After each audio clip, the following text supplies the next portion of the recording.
माननीय अध्यक्ष,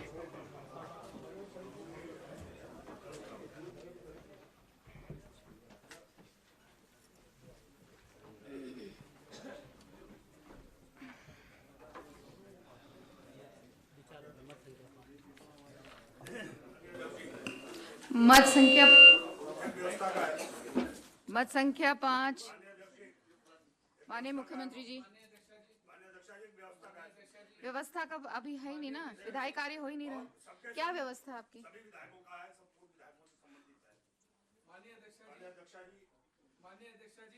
आप बैठिए। आप विधायक जी बैठिए। माननीय सदस्य प्लीज बैठे हैं आप बैठिए। माननीय सदस्य आप बैठिए। आप बैठिए। आरसी कट रही है, गिरफ्तार किए जा रहे हैं, बिजली के बिलों पर पेनल्टी लग रही है, फसल का बीमा नहीं दिया जा रहा, मेरे लिए वो भी जरूरी है। आपका आप बैठिए माननीय सदस्य, मैं आपके भी आपको मौका दिया जाए, आप उठाइए। आप चले। मैंने सुबह नियम 58 में दिया था, नहीं लिया गया, कल भी नहीं लेंगे, सदन चला जाएगा। आपको मेरी बात सुननी होगी। देखिए ये मद में नहीं है, ये नहीं, आप नहीं उठा सकते। आप बैठेंगे। आप बैठिए। राज्य में कुछ लोगों का शोषण हो रहा है, अगर किसान आप बैठिए। आप बैठिए। तो ये कहने के लिए किसान विरोधी हैं। आप शुरू करिए। माननीय अध्यक्ष जी, मेरी बात सुननी होगी। पहले आपकी बात सुनी जाएगी। ये आज नहीं, अभी नहीं सुनी जा सकती। आप प्लीज बैठिए। आप बैठिए। आप बैठिए। आप वैसे जाइए, चलिए आप बैठिए। बैठिए। आपको सुनना पड़ेगा। आप देखिए, सुनिए। आप माननीय अध्यक्ष जी, मेरे लिए मेरे हरिद्वार जनपद का किसान भी जरूरी है। बिल्कुल जरूरी है, लेकिन जरूरी है, मेरे लिए भी हो सकता है। आपकी बिल्कुल बात जरूरी है। आपने बता दी है, मैं संज्ञान लूंगी उसका। मैं संज्ञान लूंगी। आपके निश्चय के बाद तो उस पर ही अपनी राय दे दें। क्या करेंगे इन 4 बातों पर, 5 पे? संज्ञान में मैंने ले लिया है, आपकी बात को संज्ञान में ले लिया है, इसमें देखती हूँ मैं। आप बैठिए। बैठिए। बैठिए। माननीय सदस्य आप बैठिए। माननीय सदस्य आप बैठिए। बैठिए। आप माननीय सदस्य जी। हाँ जी, व्यवस्था का क्या प्रश्न है आपका? हो गया। माननीय अध्यक्षा जी, विधानसभा के द्वारा जो माननीय विधायकों के और पूर्व विधायकों के जो इलाज होता है, चिकित्सा प्रतिपूर्ति का, उसके बिलों का देय का भुगतान होता है। एक बार सुन लीजिए पूरी बात। उसका भुगतान होता है। आप इस वक्त ये नहीं बोल सकते ना। स्वास्थ्य विभाग के द्वारा उसमें इतनी कटौती कर दी जाती है कि पूर्व विधायक, वर्तमान विधायक और एक साल तक परेशान होते हैं। और मेरे जैसा 12 लाख रुपए का बिल 2,77,000 रुपए कुल स्वीकृत किया गया। तो इसमें कोई व्यवस्था ऐसी सरकार माननीय सदस्य, आपकी बात स्वास्थ्य मंत्री जी, आप इनकी बात सुन लीजिएगा और आपको कोई आप निर्देश दे दीजिए। दे दिया मैं, आपकी बात से बात करके व्यवस्था कर दें। विधायक परेशान होते हैं बिलों। माननीय सदस्य आप बैठिए अपने। सदन तो माननीय आप चलिए। सदन व्यवस्थित हुए जो कैसे संसदीय कार्य मंत्री जी बोल रहे हैं। आप माननीय अध्यक्ष जी, आप बताइए, बीमा नहीं दिया जा रहा फसलों का। आपकी बात मैंने संज्ञान में ले ली है। आप जाके अपने स्थान पर बैठिए। माननीय सदस्य आप अपने स्थान पर बैठिए। आप अपने स्थान पर बैठिए। माननीय सदस्य आप अपने स्थान पर बैठिए। आप बैठिए। आप मुझे बोलिए ना, आप बोलिए, आप मुझे सदन में कुछ बोल के आप बताइए। परीक्षण करा लेंगे, आप अलग से आ जाइए। अब आप आ जाइए। ये मजाक नहीं है, ये कोई लोग आपकी बात सुन ली गई है। अच्छा, माननीय मुख्यमंत्री जी खड़े हुए हैं, अब आप सुनिए। माननीय विधायक जी, ये बहुत आपके महत्वपूर्ण इशू हैं और इस पर हम लोग परीक्षण करवा के इस पर आपसे वार्ता कर लेंगे। चलिए। माननीय मुख्यमंत्री जी, आपके आश्वासन पर जा रहा हूँ। जी बैठिए। बैठिए। माननीय अध्यक्ष जी, आज ये धन्यवाद इस उत्तराखंड के लिए शहजाद भाई, ये पहले से तय नहीं है। आप ऐसी टिप्पणी ना करें सदन में कृपया करके। ये आप भी उसी जनपद से आते हैं जिससे मैं आता हूं, और आपका भी क्षेत्र किसान बाहुल्य है। माननीय अध्यक्ष जी, ये हम नहीं तो आपने ये टिप्पणी कैसे कर दी कि पहले से तय था?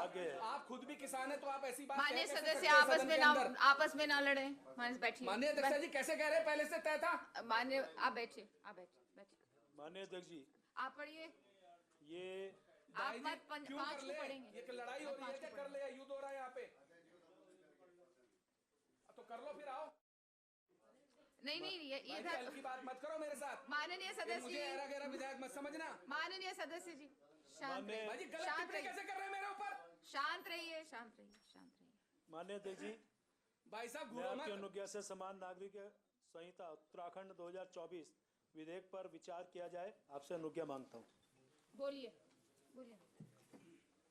माननीय अध्यक्ष जी, ये हम सभी का बहुत सौभाग्य है और ऐतिहासिक क्षण है कि यूसीसी जिस पर वर्षों से लोगों की निगाहें थी, और मैं समझता हूं कि मुझे याद आता है कि 12 फरवरी 2022 जब हमारे माननीय मुख्यमंत्री आदरणीय पुष्कर सिंह धामी जी ने 2022 के चुनाव में जाने से पहले जनता से एक वायदा किया था कि उत्तराखंड में यदि भारतीय जनता पार्टी की सरकार वापसी करती है तो हम लोग यूसीसी उत्तराखंड में लागू करेंगे। माननीय मुख्यमंत्री जी का संकल्प, मैं समझता हूं ये सदन बहुत सौभाग्यशाली है कि आज वो संकल्प और संकल्पित मुख्यमंत्री का संकल्प आज पूरा हो रहा है। यूसीसी की आवश्यकता क्यों पड़ी? माननीय अध्यक्ष जी, मैं कहना चाहता हूं, संविधान के अनुच्छेद 44 में उल्लिखित है कि नीति निर्देशक में यह स्पष्ट निर्देशित किया गया कि राज्य समान नागरिक आचार संहिता बनाने की दिशा में कार्य करेगा। संविधान निर्माण के समय संविधान सभा द्वारा समान नागरिक संहिता को पहले अनुच्छेद 35 व बाद में अनुच्छेद 44 में समायोजित किया गया तथा संविधान सभा में व्यापक बहस के उपरांत यह राष्ट्रहित में उचित पाया गया कि देश में एक समान नागरिक आचार संहिता उपयुक्त समय पर बनाई जानी चाहिए।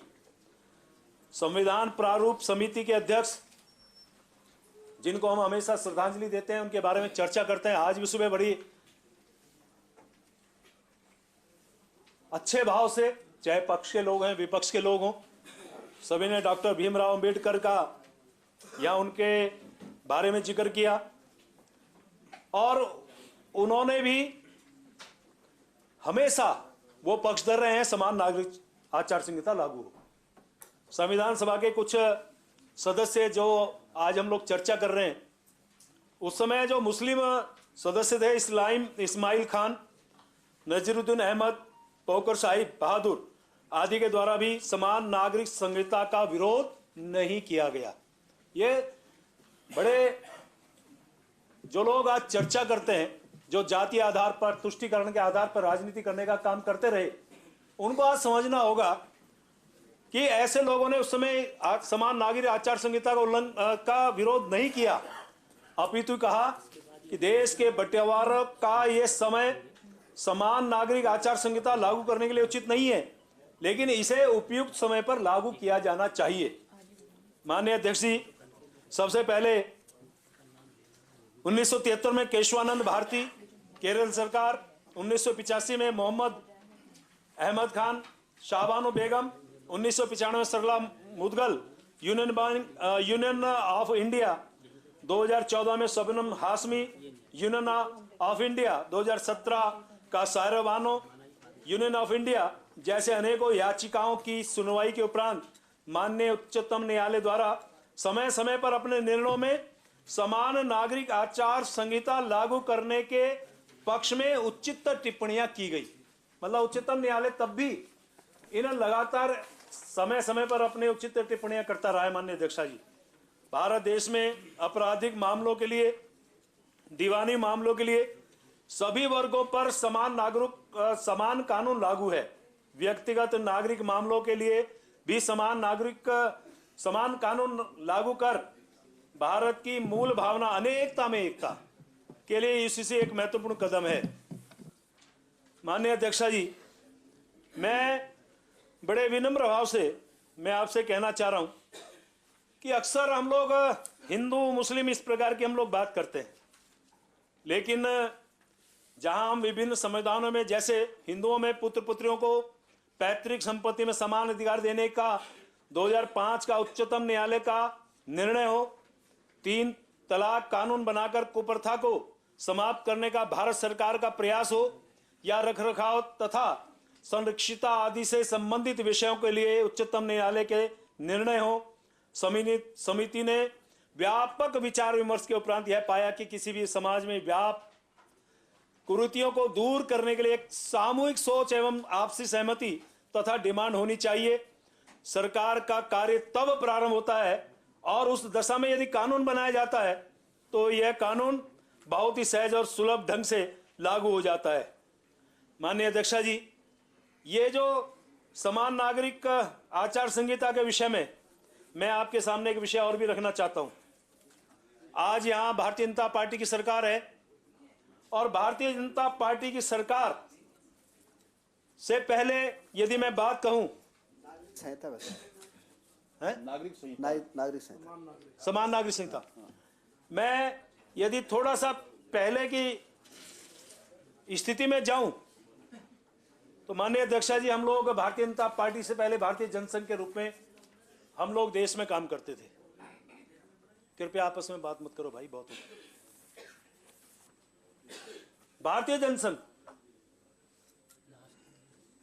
भारतीय जनता पार्टी का मूल भारतीय जनसंघ, क्योंकि बहुत से लोग नहीं जानते होंगे, मैं आज उसको भी दोहराना चाहता हूं। भारतीय जनसंघ ने शुरू से हिंदू मैरिज एक्ट, हिंदू उत्तराधिकारी विधेयक वापस लेने की हमेशा बात कही थी। यह बात 1962 की, माननीय अध्यक्षा जी, और 1967 के उत्तराधिकार और गोद लेने के लिए एक समान कानून की वकालत 1967 में की थी। 1971 में भी अपना वायदा दोहराया था। महोदया, तदुपरांत देश में एक ऐसा समय आया कि जब इमरजेंसी लागू की गई। हम सब जानते हैं किस प्रकार का उस समय तांडव, किस प्रकार का हालात देश के अंदर पैदा किए गए थे। इमरजेंसी लागू की गई, हमारे अनेकों नेता जेल में ठूस दिए गए, उनके साथ यातनाएं दी गई। क्योंकि हमारा परिवार भी भुक्तभोगी उस समय का रहा है। मेरा भाई जो दिवंगत हुआ है अभी 4 दिन पहले, उसने वो यातनाएं उस समय सही थी। और 75 के बाद 77 में हमारी भारतीय जनसंघ एक जनता पार्टी के रूप में विलीन हो गई और 1980 6 अप्रैल को भारतीय जनता पार्टी की स्थापना होती है। और माननीय अध्यक्षा जी, उसमें जो हमारे पहले अध्यक्ष थे भारतीय जनता पार्टी के, स्वर्गीय अटल बिहारी वाजपेयी, और मैं समझता हूं जिनको हम अजात शत्रु के रूप में जानते हैं, देश के प्रधानमंत्री बने। देश के अनेकों लोग उनको बहुत श्रद्धा के साथ, बड़े सम्मान के साथ उनका आदर करते थे। और मुझे यह भी याद है कि 1984 में इसी भारतीय जनता पार्टी को इस देश के अंदर जब चुनाव हुआ, मात्र 2 सांसद उसके जीत के आए। और उस समय भी, तब भी हम लोगों ने एक भाव रखा था। हमने राम मंदिर बनाने का यूसीसी को अपने उस चुनावी घोषणा पत्र में शामिल किया था, माननीय अध्यक्षा जी। और 1989 में 2 से बढ़ के 85 सीटें भारतीय जनता पार्टी की लोकसभा में हुई। 1991 में मध्यावधि चुनाव हुआ। भारतीय जनता पार्टी तब भी यूसीसी और राम मंदिर का हमेशा उसने अपने घोषणा पत्र में अपने मूल में रखा था। लेकिन संख्या कम होने के आधार पर, जैसे आज हमारे कुछ साथी बोल रहे थे कि बहुमत के आधार पे जो है बहुमत के आधार पे सब कुछ करने को तैयार रहते हैं। माननीय अध्यक्ष जी, मैं पूछना चाह रहा हूं, कब देश आजाद हुआ, तब से लेके आज तक ये यूसीसी लागू क्यों नहीं हुआ? तब भी आवश्यकता थी, आज भी आवश्यकता है। लेकिन माननीय अध्यक्ष जी, खाली तुष्टीकरण के आधार पर, जातीय संतुष्टि के आधार पर इसे लागू नहीं किया गया। लेकिन आज हम सब सौभाग्यशाली हैं, जितने हमारे यहां पे लोग बैठे हैं। 2014 में वो समय आया जब देश में एक परिवर्तन, और उस प्रकार का परिवर्तन जब एक देश के एक ऐसा व्यक्ति देश का प्रधानमंत्री बनता है आदरणीय नरेंद्र मोदी जी, जिन्होंने इस 10 साल के अंदर विकास की अनेकों गाथाएं लिखी हैं, 9.5 कर ले भी 5-6 महीने में भी और गाथाएं लिखी जाएंगी। इस 10 साल के कार्यकाल के दौरान ऐसी गाथाएं विकास की लिखी गई और साथ में सनातनी परंपराओं को आगे बढ़ाने का काम किया गया। और हम लोग जितने यहां उत्तराखंड के लोग हैं, चाहे इस सदन में हो चाहे सदन के बाहर हो, मैं तो माननीय मुख्यमंत्री जी का अभिनंदन कर रहा हूं, इनको बहुत बधाई देना चाहता हूं कि आज वो विषय वो गौरवशाली क्षण आज हमारे इस उत्तराखंड की इस पावन धरती पर आज इस विधानसभा में लिखा जा रहा है। वो क्षण, वो ऐतिहासिक जो ये दिन जो है पूरे हमेशा के लिए इतिहास में माननीय अध्यक्ष जी दर्ज हो गया है। और जिस प्रकार से आज उत्तराखंड के अंदर ये जिस पे आज हम बहस कर रहे हैं, और मैं भी अपने आप को सौभाग्यशाली समझ रहा हूं कि जिसमें मुझे भी बोलने का मौका मिल रहा है। और माननीय अध्यक्षा जी, मैं एक बात और स्पष्ट करना चाह रहा हूं कि लोग जातीय आधार पर बात करते हैं, कुछ धर्म की बात करते हैं, लेकिन यही यूसीसी जहां मिस्र के अंदर, अमेरिका के अंदर, तुर्की के अंदर, बांग्लादेश के अंदर, पाकिस्तान के अंदर, आयरलैंड के अंदर, मलेशिया के अंदर, इंडोनेशिया के अंदर, सूडान के अंदर, इजिप्ट के अंदर ये यूसीसी लागू है। अनेकों ऐसे मुस्लिम कंट्री हैं जहां पे यूसीसी लागू किया गया। मैं रात एक चैनल को देख रहा था, एक चैनल में एक महिला, यदि आप अनुमति दे दें उसका नाम ले सकता हूं, यास्मीन, वो कहती है कि मैं माननीय मुख्यमंत्री को बधाई देना चाह रही हूं उत्तराखंड के कि जिन्होंने यूसीसी लागू किया। और वो ये भी कह रही थी साथ में कुछ मुल्ला मौलवी हैं जो नहीं चाहते कि हमारे समाज का विकास हो। इसके लिए माननीय मुख्यमंत्री जी मैं आपका बहुत बहुत अभिनंदन करना चाह रहा हूं। आज सामान्य रूप से चाहे मुस्लिम हो, कोई और जाति के लोग हो, सब आज इसको अप्रिशिएट कर रहे हैं। और आज पूरे प्रदेश के अंदर खुशियां मनाई जा रही है, जगह जगह आतिशबाजी हो रही है, जगह जगह लोग मिठाइयां बांट रहे हैं। और माननीय अध्यक्षा जी, मैं ये समझता हूं कि इस प्रकार के जो लोग भ्रांतियां फैलाने का काम करते रहे, आज भी उसी प्रकार की भ्रांतियां फैलाने की बात कही जा रही है। एक तरफ ये कहा जा रहा है हमें ड्राफ्ट नहीं मिला, और एक तरफ ये बताया जा रहा है इस ड्राफ्ट में ये होने वाला, ये कमियां हैं। आपने पढ़ा नहीं तो उसमें कमियां कहां से आपको दिख गई? अभी आपने उसको देखा नहीं, आपको कमियां कहां से दिख गई? मैं नहीं समझ पा रहा हूं। माननीय अध्यक्षा जी, 75 वर्ष होने के बाद भी आज है ये किसने कहा कमियां है? हमने कब कहा? अभी जब हमने पढ़ाई नहीं, यही तो कह रहे हैं समय दो। हमने तो आपको कहा ही नहीं, मैंने तो आपको कहा ही नहीं। चोर की दाढ़ी में तिनका, सदन में किसे कह रहे हो आप?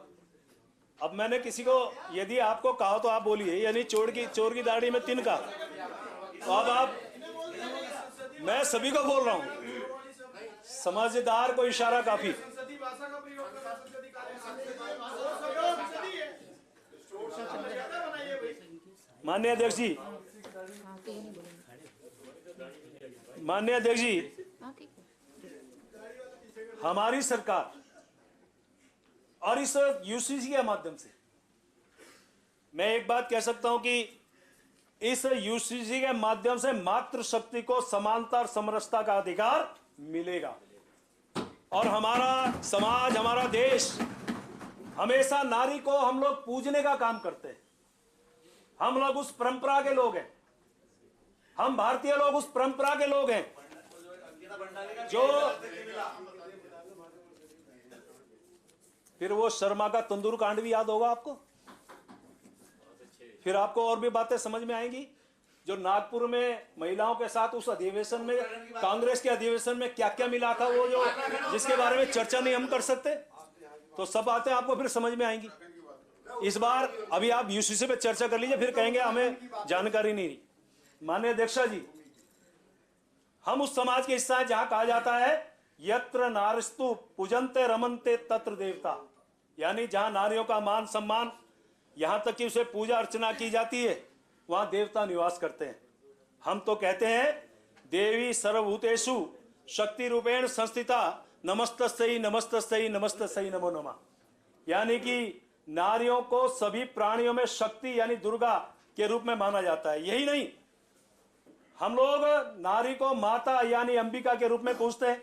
इसके अलावा हम लोग सभी प्राणियों में नारी को शांति स्वरूपा यानी मां शारदा के रूप में भी हम लोग मानते हैं। माननीय अध्यक्षा जी, आज जिस प्रकार से सभी नारियों को यानी कि हर जाति धर्म की नारियों को इसमें समान अधिकार मिल रहा है, साथ में मैं कह सकता हूं बहुत इसमें व्यापक चर्चा हो सकती है। मेरे पास मेरे बहुत से साथी यहां बोलने वाले होंगे, लंबा विषय होगा, लेकिन फिर भी मैं संक्षेप में अपना विषय रखूंगा। और माननीय अध्यक्षा जी, समान नागरिक संहिता में इन विसंगतियों को दूर करते हुए कानूनी अधिकार देने का भागीरथ प्रयास किया, तो मैं माननीय मुख्यमंत्री जी को बहुत बहुत बधाई देना चाहता हूं। और माननीय अध्यक्षा जी, भागीरथ प्रयास यदि हम इसके भाषा में जाएं तो यह कहना उचित नहीं होगा कि मानव जाति के उत्थान के लिए मां गंगा को धरती पर अवतरित किया था। तो उस समय जो भागीरथ थे, जिनको हम लोग कहते हैं कि भागीरथ जो थे वो गंगा जी को धरती पे लाए थे, और आज वो भागीरथ माननीय मोदी जी और यहाँ धामी जी हैं जो ईसीसी को यहाँ पर आज लेके आए हैं। मैं इनका अभिनंदन और आपको बहुत साधुवाद देना चाह रहा हूं। और मैं निश्चित रूप से कहना चाहता हूं माननीय अध्यक्षा जी, खाली यूसीसी का विषय नहीं, आप देखिए चाहे नकल अध्यादेश की बात हो, चाहे धर्मांतरण की बात हो, और चाहे 30% आरक्षण महिलाओं को नौकरी में देने की बात हो, ऐसे अनेकों उदाहरण हमारे इस उत्तराखंड ने पेश किए हैं जो देश में पहली बार हुए हैं। और ये भी इतिहास हमारी उत्तराखंड की धरती पे हमारी विधानसभा आज रचने जा रही है। इसलिए माननीय अध्यक्षा जी, ये एक आदर्श राज्य के रूप में स्थापित होगा। कहना उचित होगा कि माननीय देश के यशस्वी प्रधानमंत्री आदरणीय मोदी जी ने कहा था ये इस सदी का तीसरा दशक उत्तराखंड का होगा। ये उसी दिशा में बढ़ता हुआ एक कदम हमारे उत्तराखंड राज्य का माननीय अध्यक्षा जी। और संकल्प से सिद्धि तक जो मूल मंत्र हमारे माननीय धामी साहब का है, वो आज हमारे सामने यहां दिखाई दे रहा है। माननीय अध्यक्ष जी, बहुत सी बातें कही जा सकती हैं। इसमें संपत्ति में माता, पति, पत्नी, बच्चों को अधिकार होगा, पिता को अधिकार है। झगड़ा समाप्त करने के लिए यूसीसी लाया गया भाई साहब। और माननीय अध्यक्ष जी, जिस प्रकार से यहां कहा जाए कि गुण दोष के आधार पर बात कही जा रही थी कि इस यूसीसी ने 72 बैठकें की, 43 जन संवाद कार्यक्रम किए। और माननीय अध्यक्ष जी, बड़े अच्छे मन से मैं एक बात कह रहा हूं कि जिस प्रकार से 20 महीने इस समिति ने काम किया, मैं तो चाहूंगा एक एक व्यक्ति उनको धन्यवाद दे जिन्होंने इस पूरे 20 महीने तक कठिन परिश्रम करके हर जाति, हर धर्म, हर वर्ग, हर क्षेत्र, हर जिले यानी माना से शुरू करके पूरे प्रदेश भर में बैठकें की और 2,32,000 से ज्यादा सुझाव इस मसौदे के लिए उन्होंने पाए और लगातार उस काम को करते रहे। और माननीय अध्यक्ष जी, गुण दोषों की बात करते हैं तो मैं एक बात इसमें कह सकता हूं कि कहूं अवगुण सोई होत न गुण, कहूं गुण अवगुण होत। यानी स्थिति के आधार पे जो कहीं पर अवगुण होता है वो गुण बन जाता है, और कहीं पर गुण माना जाता है वो अवगुण हो जाता है। इसलिए आज इस अवगुण को गुण में परिवर्तन करने का काम हमारे धामी साहब, हमारी सरकार यहां पे कर रही है। माननीय अध्यक्षा जी, माननीय अध्यक्षा जी, मैं यदि आपको कहूं जिस प्रकार से हमारे हिंदू उत्तराधिकारी अधिनियम में भी भिन्नता को दूर करने का प्रयास किए गए, लेकिन व्यक्ति की कृषि भूमि में पुत्र पुत्री के अधिकारों का आज भी समानता नहीं है। हम यूसीसी में इसमें प्रावधान करने जा रहे हैं। और पुत्र पुत्री के बारे में हम लोग मानते हैं, सब लोग यहां जितने बैठे हैं, और मैं कह सकता हूं उसमें एक पंक्ति भी चरितार्थ होती है कि पुत्र पुत्री दो अनमोल रत्न है, पुत्र पुत्री दो अनमोल रत्न है, एक माँ की दो संतान रूपी धन है। दोनों रत्नों की अलग अलग पहचान है, माँ पिता की दोनों ही जान है। पुत्र तो पुत्र राम लक्ष्मण श्रवण का रूप है, पुत्री तो पुत्री लक्ष्मी दुर्गा का स्वरूप है। यानी कि हम पुत्री और पुत्री दोनों को जिस प्रकार से इसमें प्रावधान किया गया माननीय अध्यक्ष जी, तो मैं जाने के बावजूद ही कहेंगे, ससुराल वाले कहेंगे पैसे लेके आ, हिस्सा बांट के ला। कुल मिला के माननीय अध्यक्ष जी, कुल मिला के माननीय अध्यक्ष जी, मैं ये कह सकता हूं कि लगातार जिस प्रकार से इसमें प्रावधान किए गए हैं, और माननीय अध्यक्ष जी एक बात मैं बहुत स्पष्ट गोई से कहना चाह रहा हूं कि आप देखिए, जब मैंने अभी जनसंघ की आपके सामने बात रखी और डॉक्टर श्यामा प्रसाद मुखर्जी हमारे संस्थापक रहे भारतीय जनसंघ के, और उस समय पहले वो कांग्रेस में उद्योग मंत्री रहे 1952 में। उसके बाद जब उन्होंने एक बात रखी कि देश के अंदर उस समय दो संविधान हुआ करते थे, जम्मू कश्मीर के अंदर विशेषकर से, वो किसके कारण रहा क्या रहा उस विषय पे मैं नहीं जाना चाह रहा हूं, लेकिन बताना चाह रहा हूं उन्होंने उस समय कहा था कि एक देश में दो विधान, दो संविधान, दो प्रधान नहीं होने चाहिए, और उस समय उनको नकार दिया गया, उनको तिरस्कृत किया गया। उन्होंने उद्योग मंत्री से इस्तीफा देना स्वीकार किया, भारतीय जनसंघ की उन्होंने स्थापना की, और उस समय उन्होंने कहा था कि देश के अंदर दो संविधान, दो विधान, दो प्रधान नहीं होने चाहिए। लेकिन उस समय एक ऐसी पार्टी की सरकार थी जो ज्यादातर सत्ता में रही, मेरे भाई लोग जानते हैं, पूरा समाज जानता है, पूरा देश जानता है, वही डॉक्टर श्यामा प्रसाद मुखर्जी उस जम्मू कश्मीर के अंदर धारा 370 35A खत्म हो उसके ऊपर उन्होंने बलिदान दे दिया, लेकिन उसके बाद कोई कार्रवाई नहीं हुई माननीय अध्यक्ष जी। और मैं कह सकता हूं, हाँ, जहां हुए बलिदान मुखर्जी, वो कश्मीर हमारा है, जो कश्मीर हमारा है वो सारे का सारा है। ये भाव उस समय हमने पैदा किए थे, उस समय बलिदान हुए थे। और माननीय अध्यक्ष जी, अनेकों वर्षों तक एक पार्टी की सरकार रही, तुष्टीकरण के आधार पर राजनीति होती रही, जातीय आधार पर राजनीति होती रही, और उसके बाद होगा, समय आएगा, समय आएगा आदेश भाई, समय आएगा, वो समय आएगा, वो समय आएगा, आएगा। अरे ये आप लोगों ने कहा था, वही मैं कहना चाह रहा हूं, जो आप कह रहे हैं वही मैं कहना चाह रहा हूं। आपने कहा था धारा 370 35 से हट गई, खून की नदियां बह जाएंगी, मारकाट मच जाएगी। लेकिन मैं बधाई देना चाह रहा हूं यशस्वी प्रधानमंत्री जी को, जिनकी दृढ़ इच्छा शक्ति के आधार पर धारा 370 खत्म होती है, 35A खत्म होती है, लेकिन कहीं खून का कतरा तक नहीं बहा जाता। माननीय अध्यक्ष जी, एक मच्छर को नुकसान नहीं हुआ। और माननीय अध्यक्ष जी, मैं दामी साहब, आप मेरी बात को इत्तेफाक करेंगे, ये वाले भी और ये वाले भी। चलो तुम भी साथी मान लो यार। मैं माननीय अध्यक्ष जी कहना चाह रहा हूं, इनको भी सम्मिलित मान। मैंने भी एक शब्द बोला, 2014 में एक ऐसा व्यक्ति, करिश्माई व्यक्ति देश का प्रधानमंत्री बनता है, जो देश के अंदर इन तमाम चीजों को किस प्रकार से हल करता है, ये आप सबके सामने है। श्री राम मंदिर 500 वर्ष तक जिस समाज ने प्रतीक्षा की, 3 लाख से ज्यादा लोगों ने अपने आप को बलिदान कर दिया, 4.5 लाख लोग कुल मिला के। मैं जानता हूं श्री राम कार सेवा समिति का, मैं जिले का देहरादून का संयोजक रहा हूं, और उस समय जब हम लोग राम ज्योति लेके जाते थे, राम शिला पूजन करते थे, लोग हमारी मजाक उड़ाते थे। माननीय अध्यक्ष जी, एक समय वो आया कि हमें सबको जेल में ठूस दिया गया, अनेकों लोग जेल में रहे, हमारे बहुत साथी यहां पे बैठे, सब लोग जेल में रहे।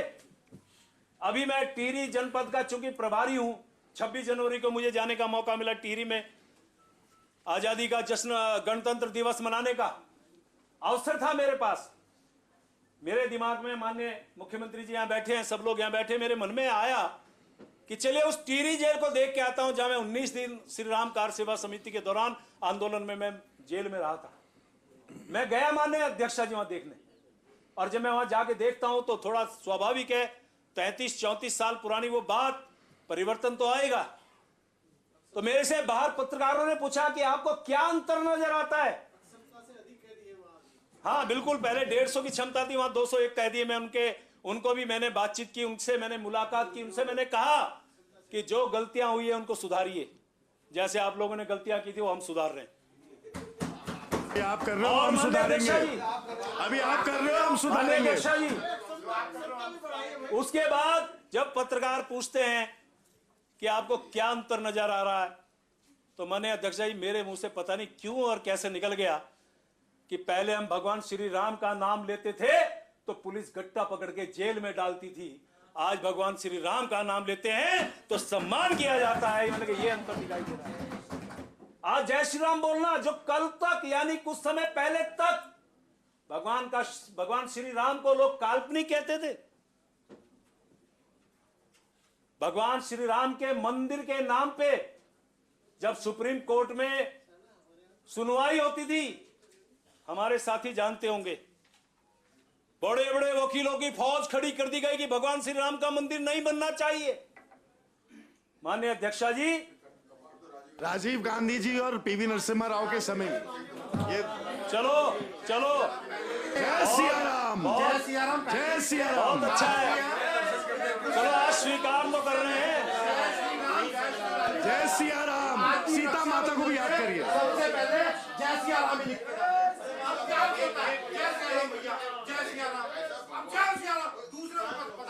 आपस में तय कर लो पहले कौन बोलेगा।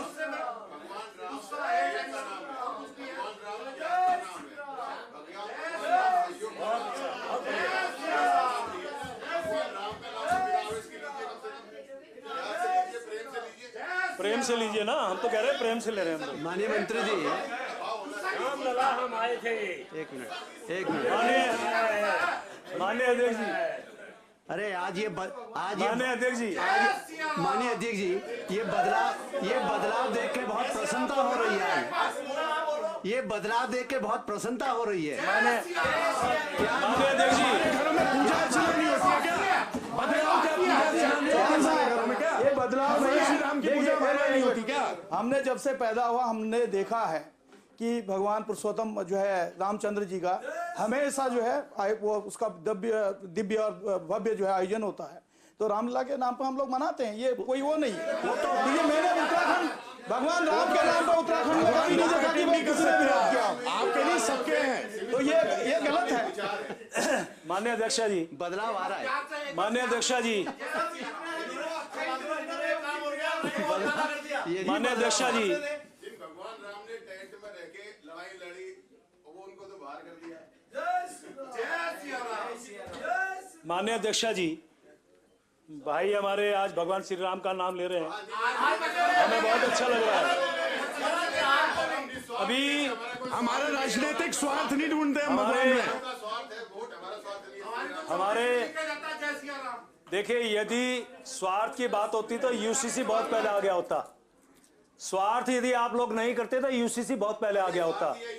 नहीं, मैं हमारे माननीय धामी साहब,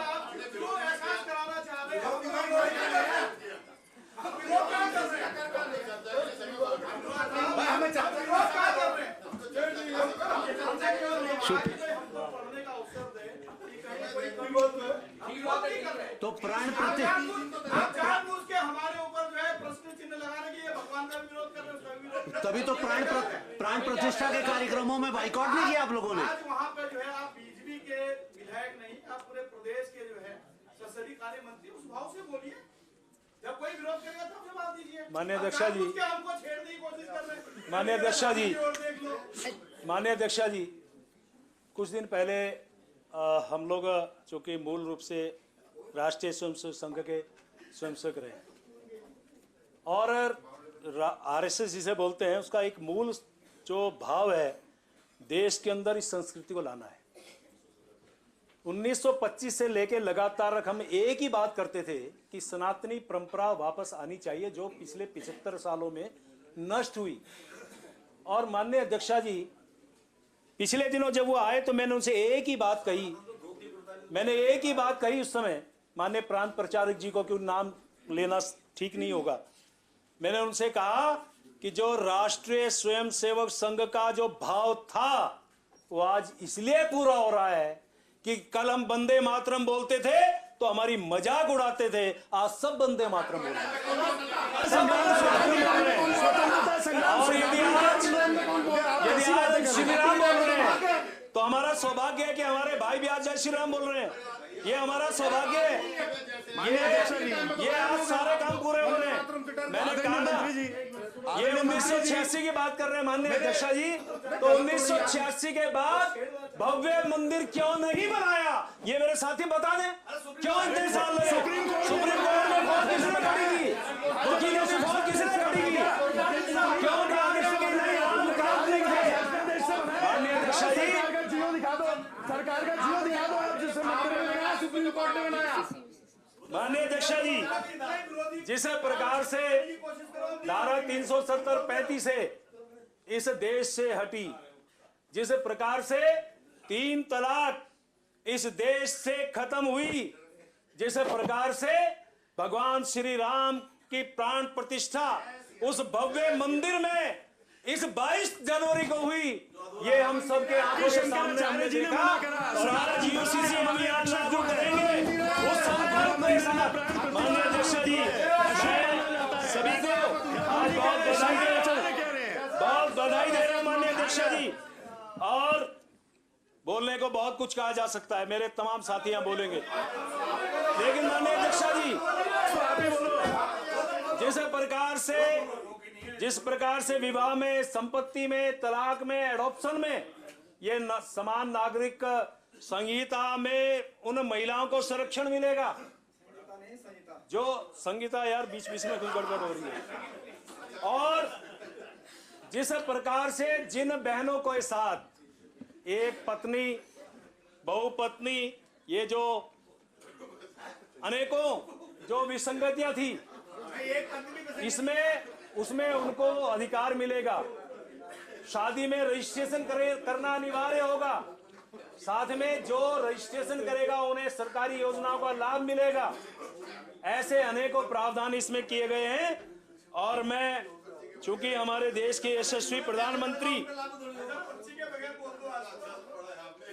पर्ची के बिना ही बोल रहा हूं, मैं सिर्फ एक लाइन कहना चाह रहा हूं।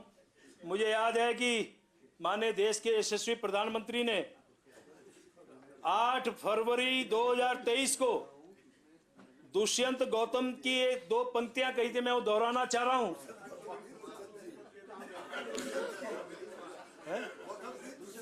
दुष्यंत जी की, तुम्हारे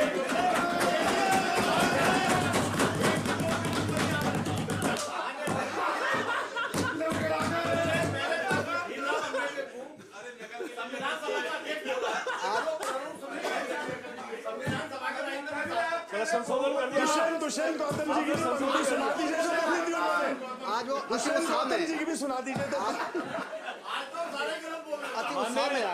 माननीय अध्यक्ष जी, जो हमारे साथी, उन्हीं के लिए शायद ये पंक्तियां कि तुम्हारे पांव के नीचे कोई जमीन नहीं, तुम्हारे पांव के नीचे कोई जमीन नहीं, कमाल है फिर भी तुम्हें यकीन नहीं, कमाल है फिर भी तुम्हें यकीन नहीं।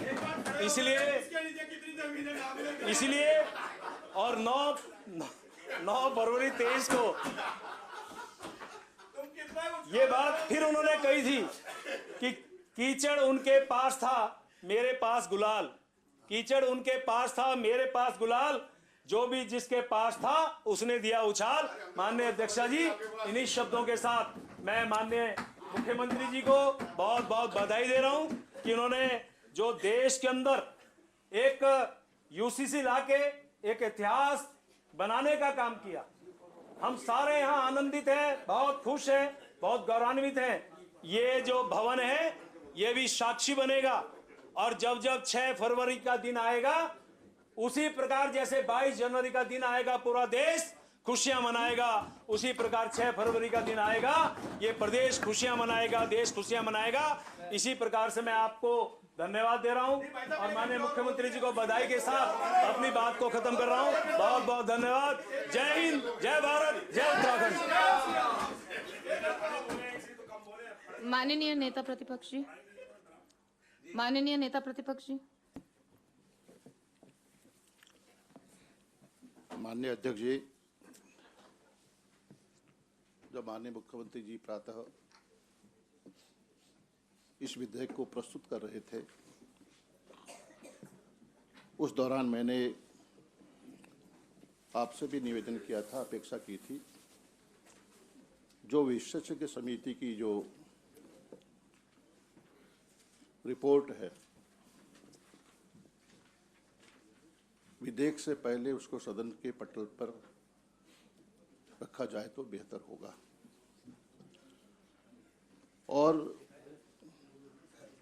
उस मसौदे के आधार पर पटल पर रखे जाने के पश्चात हम गुण दोष के आधार पर निश्चित रूप से चर्चा कर पाते, लेकिन अब यह विधेयक सदन में प्रस्तुत हो चुका है और मात्र 2 घंटे का समय आपके द्वारा, पीठ के द्वारा सरकार की मंशा के अनुरूप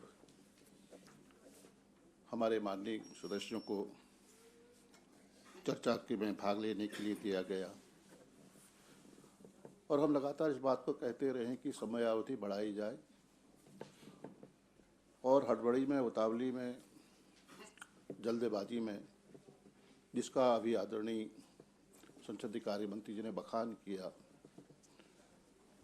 और ऐतिहासिक क्षण बताया, ऐतिहासिक अवसर कहा, बेहतर होता कि उसमें विस्तार से हम चर्चा कर पाते और हमारे माननीय विधायक अपनी बात को कह पाते। इस विधेयक के संदर्भ में 2 घंटा कब निकल गए, कब बीत गए, पता ही नहीं चला। हमारे आदरणीय पत्रकार बंधु सामने हैं, लगातार हमारे बीच में आते रहे, जाते रहे, हमसे सवाल करते रहे, अपनी जिज्ञासा को शांत करते रहे। और इसमें, इस विधेयक में 392 अनुच्छेद हैं। मैं फिर कहना चाहता हूं कि जो हमारी विशेषज्ञ समिति थी, उसको पटल पर पहले रखा जाना चाहिए था, लेकिन अब संख्या बल है, बहुमत है, सरकार है, उसी के अनुरूप हमें भी उसका कुछ हद तक उसको हमारे जवाब और इस गुणदोष के आधार पर अपनी बात को रखने का प्रयास करेंगे। माननीय अध्यक्ष जी, 392 अनुच्छेद, 7 शेड्यूल हैं और 172 पेज का यह मसौदा है, विधेयक है। माननीय अध्यक्ष जी, मैं उन राजनीतिक भाषा जिस तरह से अभी विषय से हटकर हमारे संसदीय कार्य मंत्री जी ने अपने केंद्र सरकार के संदर्भ में उपलब्धियों को जिन्होंने यहाँ पर वर्णित किया, बेहतर होता कि, लेकिन उनका भी कोई दोष नहीं है, बेहतर होता कि मूल विषय में, विधेयक के संदर्भ में चर्चा होती और जो हम पढ़ नहीं पाए हैं, जो का अध्ययन हम नहीं कर पाए हैं, हमारे माननीय विधायकों को भी जानकारी मिल पाती। लेकिन हम जानते हैं, आप भी जानते हैं माननीय अध्यक्ष जी,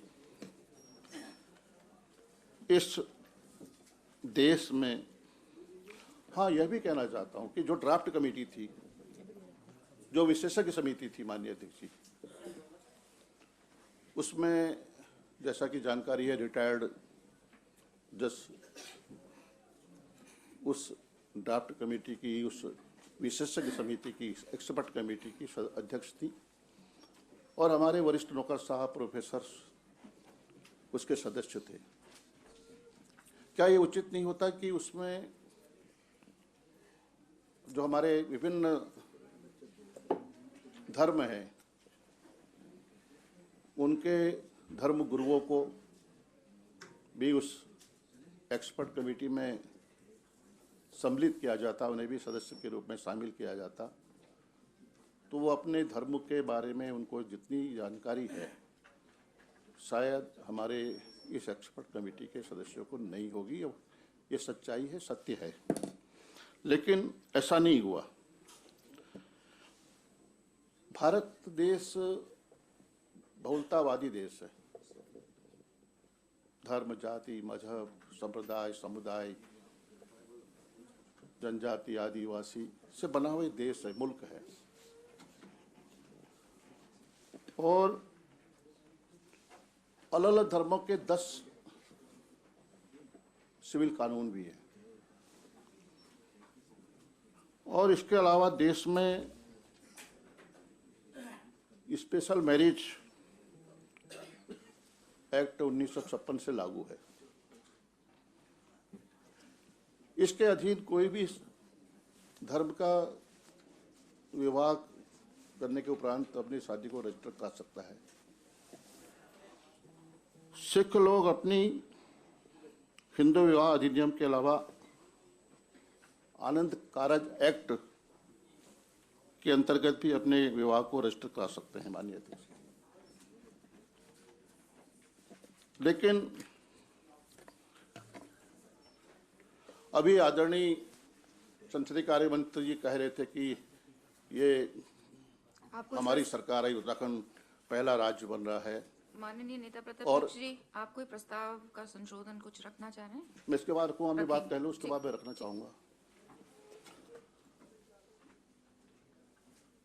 उन्होंने कहा कि यूसीसी लागू करने वाला पहला प्रदेश होगा।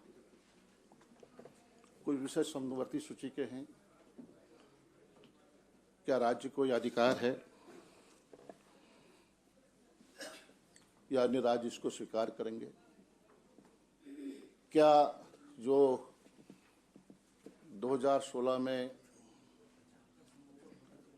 विधि आयोग का गठन किया गया और उसकी रिपोर्ट सरकार को भेजी भी गई और उस रिपोर्ट को नकार दिया गया महज इसलिए कि उन्होंने कहा था कि आज के परिप्रेक्ष्य में इसकी आवश्यकता नहीं है। और फिर 2023 में विधि आयोग का गठन किया गया है। तो इतनी अफरा-तफरी में, इतनी जल्दबाजी में राज्य सरकार को, जब केंद्र सरकार एक कानून बनाई जा रही है, उन्होंने एक विधि आयोग का गठन किया है, उसको दरकिनार करते हुए क्या ये उचित है कि राज्य में यूसीसी के संदर्भ में विधेयक लाया जाए? ये बहुत बड़ा पॉइंटेड प्रश्न है माननीय अध्यक्ष जी। और यह भी है कि जो हमारे संविधान निर्माता थे, उन्होंने समान नागरिक संहिता को संविधान में वर्णित राज्य के नीति निर्देशक तत्वों वाले भाग के अनुच्छेद 44 में रखा है। पंडित जवाहरलाल नेहरू जी और बाबा साहब अंबेडकर जी ने इसकी संविधान में इसकी व्यवस्था की थी।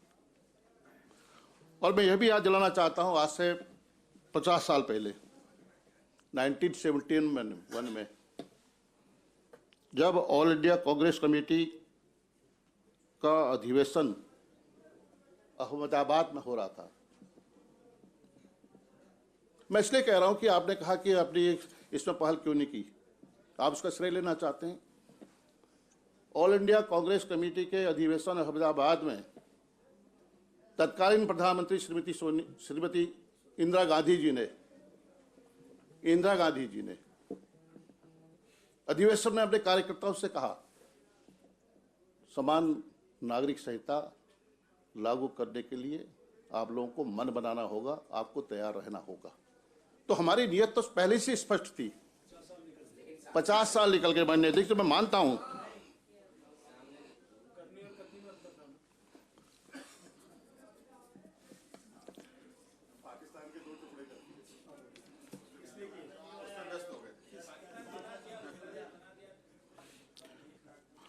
और ये भी सवाल आ रहा है माननीय अध्यक्ष जी कि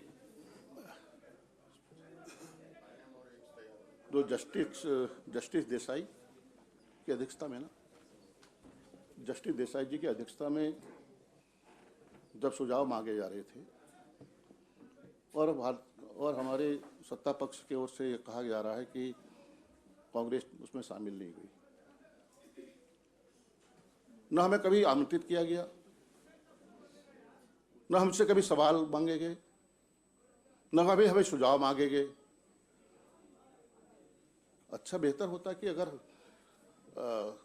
कांग्रेस को भरोसे में ले आया था, विश्वास में ले आया था, तो संभवतः उसी दौरान हम अपने सुझाव शामिल करते। और हाँ, 20 महीने का काम 10 महीने। और ये आपने कहा कि महिलाओं को, मैंने पढ़ा नहीं है, मैं आप अगर मैं गलत हूं तो संसदीय कार्य मंत्री जवाब देना चाहेंगे। आपने कहा कि महिलाओं को हमने और व्यापक अधिकार दिए हैं, मैं बधाई देना चाहता हूं।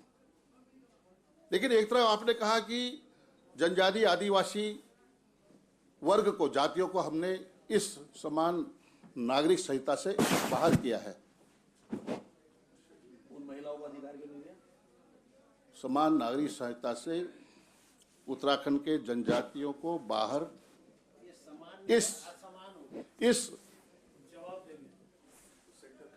इस विधेयक में इसका उल्लेख है। क्या एक तरफ आप महिलाओं को उत्थान की बात कर रहे हैं, उनके उन्नयन की बात कर रहे हैं, उनकी तरक्की की बात कर रहे हैं, उनकी खुशहाली की बात कर रहे हैं, उनको और ज्यादा व्यापक अधिकार देने की बात कर रहे हैं, तो फिर जनजाति की महिलाओं को इन अधिकारों से, उनके हकूक से जो अन्य महिलाओं को दिए जा रहे, बहनों को दिए जा रहे, उससे वंचित करने का काम क्यों कर रहे हैं? ये बहुत बड़ा प्रश्न है माननीय अध्यक्ष जी।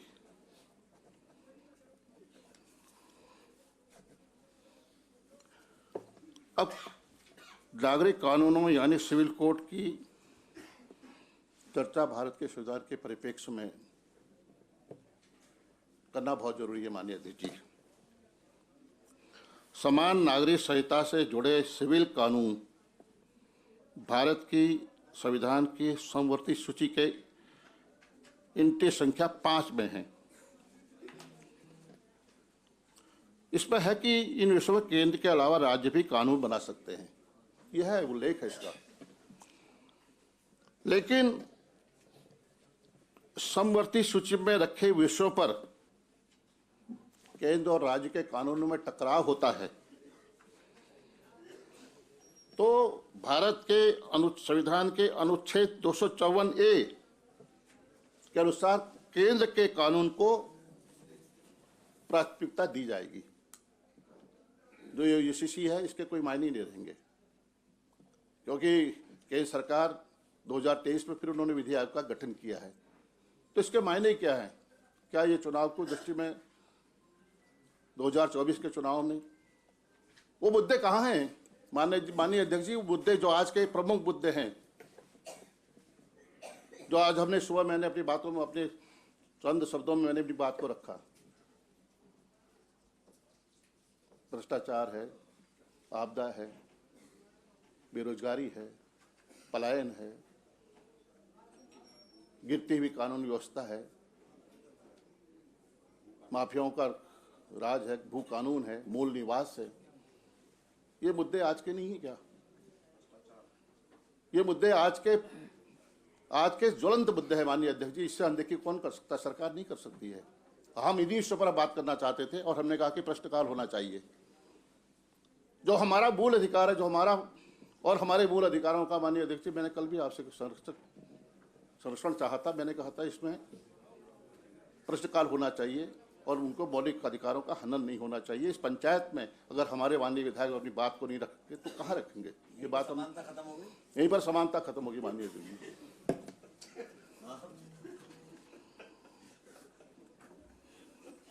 अपने आप समानता खत्म। तो मैं कह रहा हूं कि जो हमारी जनजाति की बहनें हैं उनके जो 4% उनके लैंगिक अधिकार है, 4% संख्या उनके लैंगिक अधिकारों का हनन भारतीय जनता पार्टी की सरकार करने जा रही है। इसका सवाल कौन देगा? इसका जवाब कौन देगा? माननीय अध्यक्ष जी, मैं आपसे आपके माध्यम से कहना चाहता हूं। और एक सवाल ये भी है कि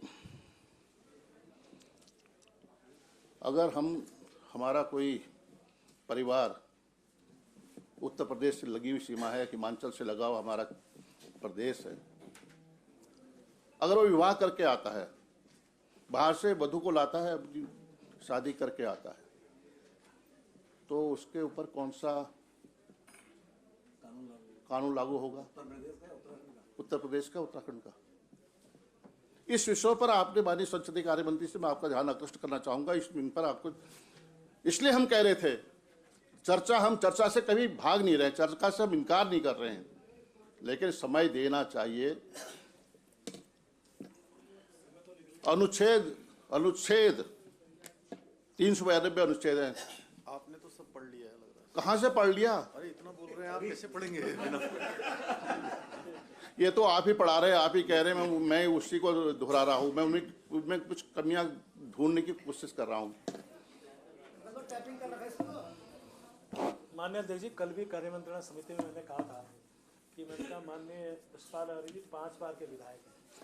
अब मैं 7 बार का हो गया हूँ। के विधायक थोड़ी पढ़ लेंगे, पढ़ने का टाइम चाहिए। सुन तो लो यार, तुम बोलने से पहले बोलना शुरू कर देते हो। और इन्होंने मेरी बात का संशोधन किया, मैं 5 का नहीं 7 का हूँ। हम तो आपको इतना विद्वान मानते हैं कि आप सब कुछ पढ़े लिखे हैं, सब कुछ जानकार हैं, तुम्हें तो पढ़े लिखे सीधा समर्थन कर देना चाहिए। इसे ऐतिहासिक क्षण के गवाह बन भी रहे हो और उसमें सहभागी बनो भाई। पता तो चले 7 बार के विधायक, सारे मंत्री और क्या क्या नहीं रहे। कमियां तो कुछ है ही नहीं उसमें। ऐसा है ना, ये तो अभी आपने भी ना पढ़ा होगा। ऐसा है हमारे वहाँ पहाड़ में करीना, हमारे पहाड़ में कहते हैं घाट में पानी आ रहा। आजकल आपके पंचकी में पानी बहुत तेज बह रहा है, तो आप जो कहेंगे वो सच है। बारिश भी हुई है। तो माननीय अध्यक्ष जी, मैं आपसे निवेदन करना चाहता हूं कि विषय बहुत गंभीर है और समान नागरिक संहिता विधेयक को पर्वत समिति के सुपुर्द किया जाए, जिससे कि इसमें जो भी खामियां हैं, जो दोष हैं, उसको दूर किया जा सके। और हमारे माननीय सदस्यों ने हस्ताक्षर युक्त पत्र आपको दे रहे हैं, तो ये पर्वत समिति को भेजेंगे तो मेहरबानी कर पाओगी।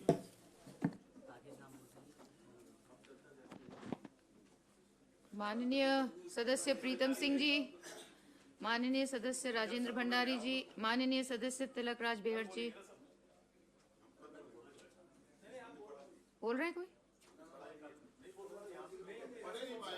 कोई बोल रहे हैं? कल बोलेंगे आप लोग सब? You will.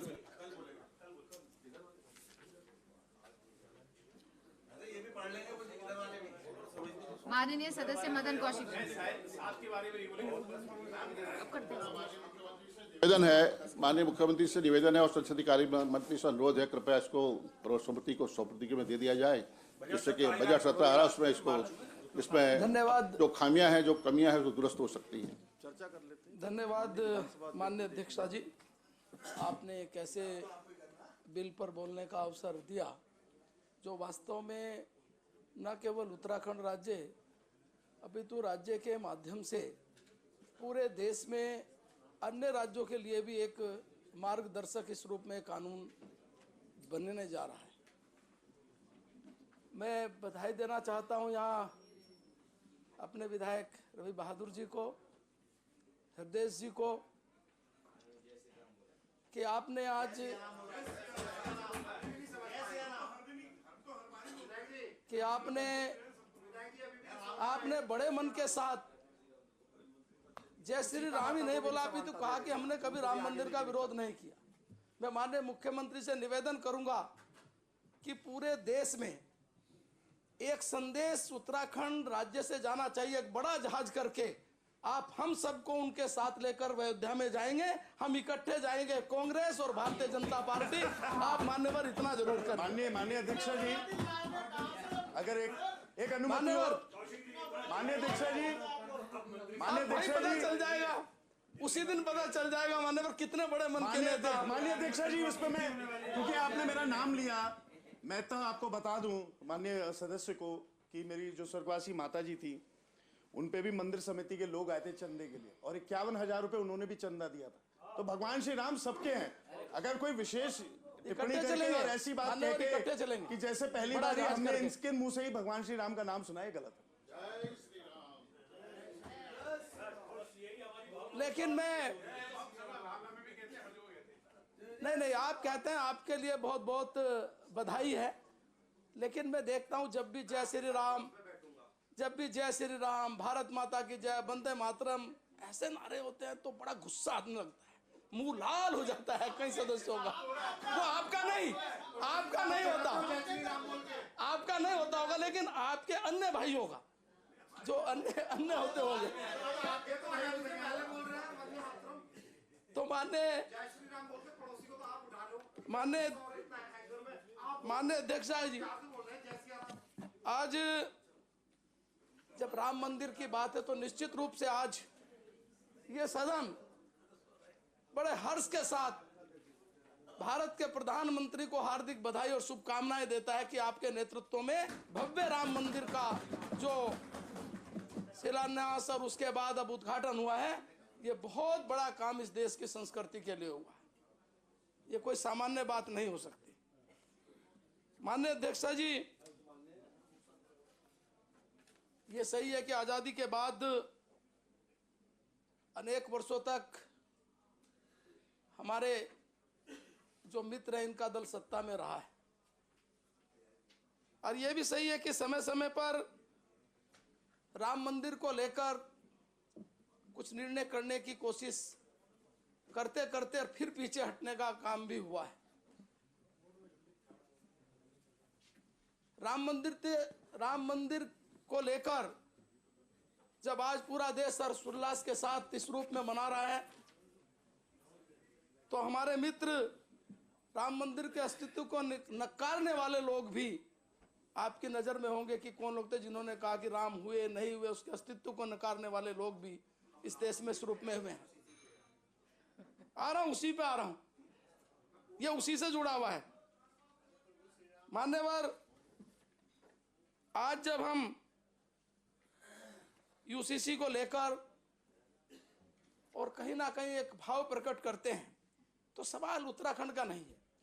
आप पूरे देश भर में देखें, आप नेशनल चैनल पर देखें, जो डिबेट आती है, जो व्यक्ति उत्तराखंड के नहीं, जो व्यक्ति उत्तराखंड के बाहर के रहने वाले, वो सारे लोग भी एक चीज को कहते हैं, उत्तराखंड की धामी सरकार को हम हृदय से बधाई देते हैं कि एक बहुत बड़ा काम वो करने जा रहे हैं। ये सामान्य इसलिए नहीं है, अभी यशपाल आर्य जी ने कहा, हो सकता है इसमें कुछ कमी रही होंगी। आजादी की लड़ाई को एक दिन में पूरी नहीं, उसको लड़ते हुए सैकड़ों साल गए हैं। आज एक मन अच्छा है, भाव अच्छे हैं, संकल्प अच्छा है, आगे बढ़ने की अगर एक शुरुआत हुई है तो आपको बधाई देनी चाहिए। जो कमी होगी वो भी बैठकर दूर करें। कमी होगी, मैं ये कहाँ कह रहा हूं कमी नहीं होगी इस बिल में, लेकिन आपको सबसे पहले बधाई देनी चाहिए, सरकार को बधाई देनी चाहिए। एक ऐसे बिल का ड्राफ्ट आगे बढ़ाया है, और नहीं, आप पढ़ने की भी आवश्यकता नहीं है आपके, क्योंकि ये इतनी अच्छी चीज है, इसको जब आप कहेंगे तो आपको इसी से पास कर देना चाहिए। मान्यवर, जब हम मूल कर्तव्य की बात करते हैं, भारत के संविधान के 51 क भाग 4 में, अनुच्छेद 51 क में यह स्पष्ट है कि जो मूल कर्तव्य है उसमें स्पष्ट रूप से कहा गया है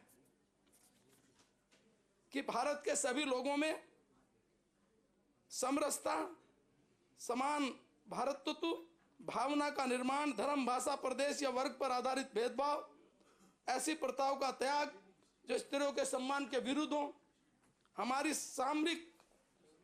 सामाजिक संस्कृति की गौरवशाली परंपरा का महत्व, उसका परीक्षण हो। ये भारत के संविधान के भाग 4 के जो मूल कर्तव्य है उसके मान्यवर 51 क के अनुच्छेद में स्पष्ट कहा गया है। इसी प्रकार से अनुच्छेद 38 उसमें भी स्पष्ट रूप से कहा गया कि राज्यों के द्वारा अनुसरणीय कुछ नीति तैयार करने को कहा गया है। उसमें मान्यवर स्पष्ट रूप से कहा गया कि राज्य अपनी नीति का, विशिष्टता का इस प्रकार संचालन करेगा और सुनिश्चित करेगा जिसमें स्त्री पुरुष सभी नागरिकों को समान रूप से जीविका के पर्याप्त साधन प्राप्त करने का अधिकार हो, जिसमें समुदाय के भौतिक संसाधनों का स्वामित्व नियंत्रण इस प्रकार बटाव की सामूहिक हित का सर्वोत्तम रूप से साधन हो, स्त्री पुरुष दोनों का समान कार्य के लिए, यानी उसमें भी स्पष्ट रूप से इसका उल्लेख किया गया है। इसी प्रकार से अनुच्छेद 44 जिसकी चर्चा माननीय संसदीय कार्य मंत्री ने, माननीय यशपाल आर्य जी ने भी हल्की सी की है, उसमें मान्यवर समान नागरिकों के लिए समान सिविल संहिता राज्य भारत के समस्त राज्य क्षेत्रों में नागरिकों के लिए एक समान सिविल संहिता प्राप्त करने का प्रयास करेगा। और यह प्रयास आज इस सदन में शुरू हुआ है। इसके लिए मैं मुख्यमंत्री जी को और इनकी सरकार को हार्दिक बधाई और शुभकामनाएं देता हूं। माननीय अध्यक्षा जी, आज हमारे माननीय सदस्य इस रूप में लेकर कई चीजों को कि हमें समय कम मिला है, समय पर्याप्त नहीं मिला। माननीय अध्यक्षा जी, ये सही है कि यशपाल आर्य जी मन से आज भी कहीं ना कहीं वो भावना उनके मन में है, क्योंकि कई साल वो भी यही इस विचार में बैठकर उधर गए हैं। वो तो उनके दबाव में जो कह रहे हैं, बाकी उनके मन में नहीं है कुछ भी। थोड़ा बहुत जो दबाव है उनका है।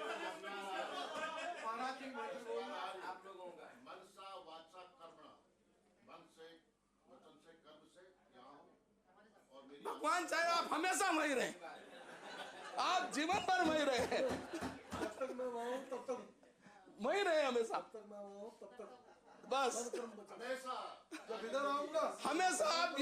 हम तो कहते हैं आप जीवन भर नेता प्रतिपक्ष बने रहे जब तक आप रहे।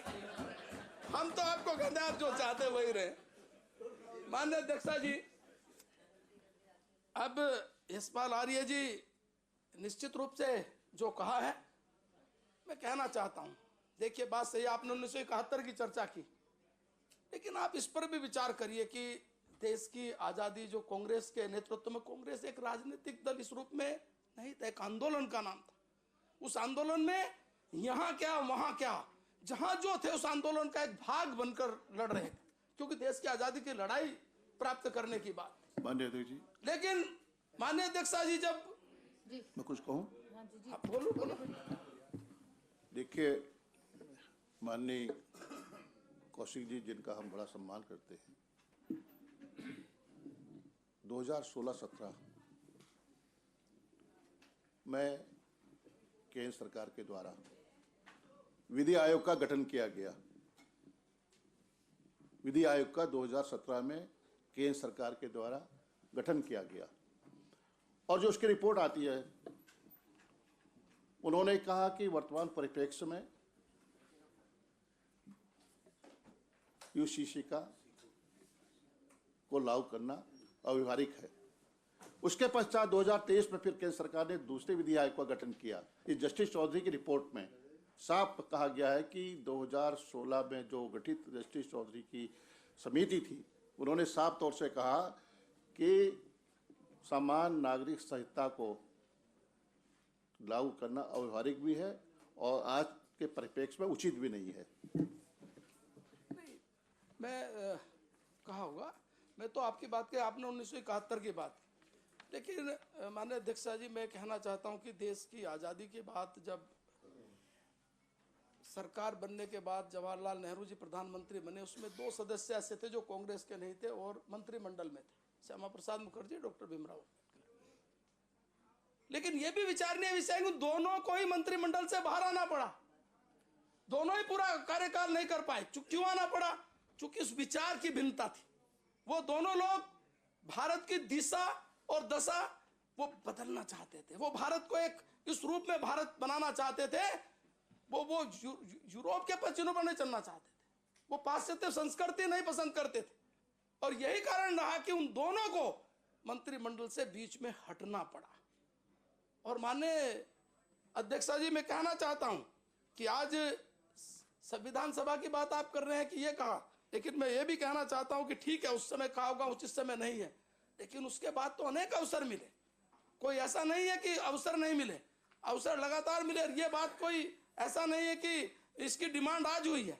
ये देश की आजादी के समय से ही, जहां धारा 370 की बात होती थी, राम मंदिर की बात होती थी, वहीं यूसीसी की बात भी होती थी। साथ साथ लोग कहते थे इस देश में यूसीसी लागू हो, और ये केवल जो सरकार हो उसी से बात करेंगे। मान्यवर, ये लोकतांत्रिक व्यवस्था है। अगर सरकार आपकी थी तो आपसे कहेंगे कि आप इसे लागू करो। आज सरकार नरेंद्र मोदी और पुष्कर सिंह धामी की है, तो लोग इन्हीं से अपेक्षा करेंगे कि ये लागू करें, और इस कारण से इसको लागू किया गया। इसके लिए पुनः सरकार को बधाई, शुभकामनाएं दें। माननीय अध्यक्षा जी, 1973 में जो केशवानंद भारती केरल सरकार, 85 में मोहम्मद अहमद खान शाहबानो, 85 में सरला मुदगल यूनियन ऑफ इंडिया, 2014 में Shabnam Hashmi union of India. आप मुझे बताइए कि आप यूसीसी की बात करते हैं, समर्थन की बात करते हैं, भूल गए शाहबानो केस? अगर केवल कोर्ट ने निर्णय दिया था एक ऐसी महिला को जो लड़ाई लड़ते लड़ते वहां तक गई, तो आपने संविधान में संशोधन करके उस बिचारी के उस हक को समाप्त करने का काम किया। ये आपके सामने, ये किसी से छिपा हुआ नहीं है। माननीय अध्यक्षा जी, आज आप अगर आपकी भावना अच्छी थी, आपकी पार्टी की भावना अच्छी थी, और आप निश्चित रूप से चाहते थे कि वो समय अच्छा नहीं था, ठीक है, नहीं होगा अच्छा समय, जब आएगा तब लागू करें। लेकिन शाहबानो केस में तो ऐसा नहीं था। वो तो सुप्रीम कोर्ट का निर्णय था। सुप्रीम कोर्ट ने कहा था हाँ, इसको गुजारा भत्ता मिल जाए तो कोई दिक्कत नहीं है। लेकिन आप गुजारे भत्ते की बात छोड़िए, उस छोटे से प्रकरण पर अरे संविधान में संशोधन किया गया, किस कारण से किया गया?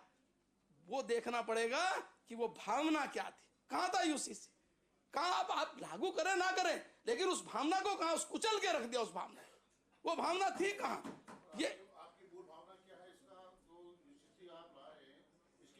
ये देश की जनता बताएगी, उत्तराखंड की जनता बताएगी।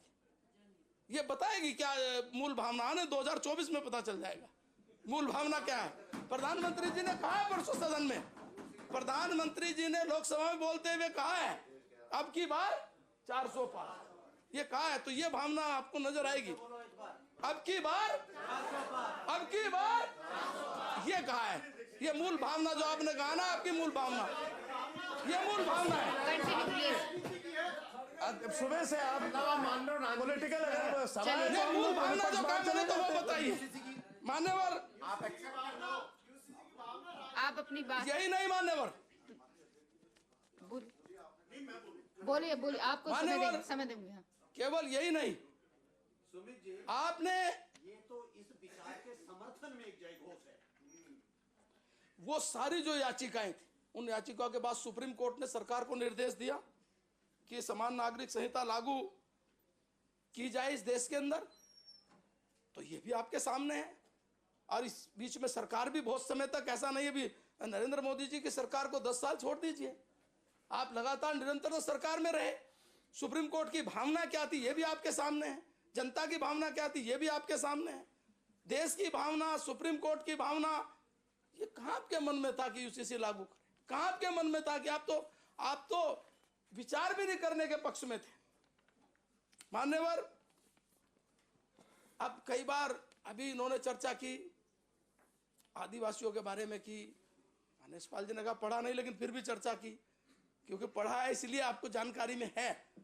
उसमें भी आप जानेंगे कि जो भारत का संविधान है उसका अनुच्छेद 366, उसमें अनुसूची 6 के अंतर्गत जनजातियों को एक विशेष रूप से उल्लेख किया गया है कि उनके क्या अधिकार हैं।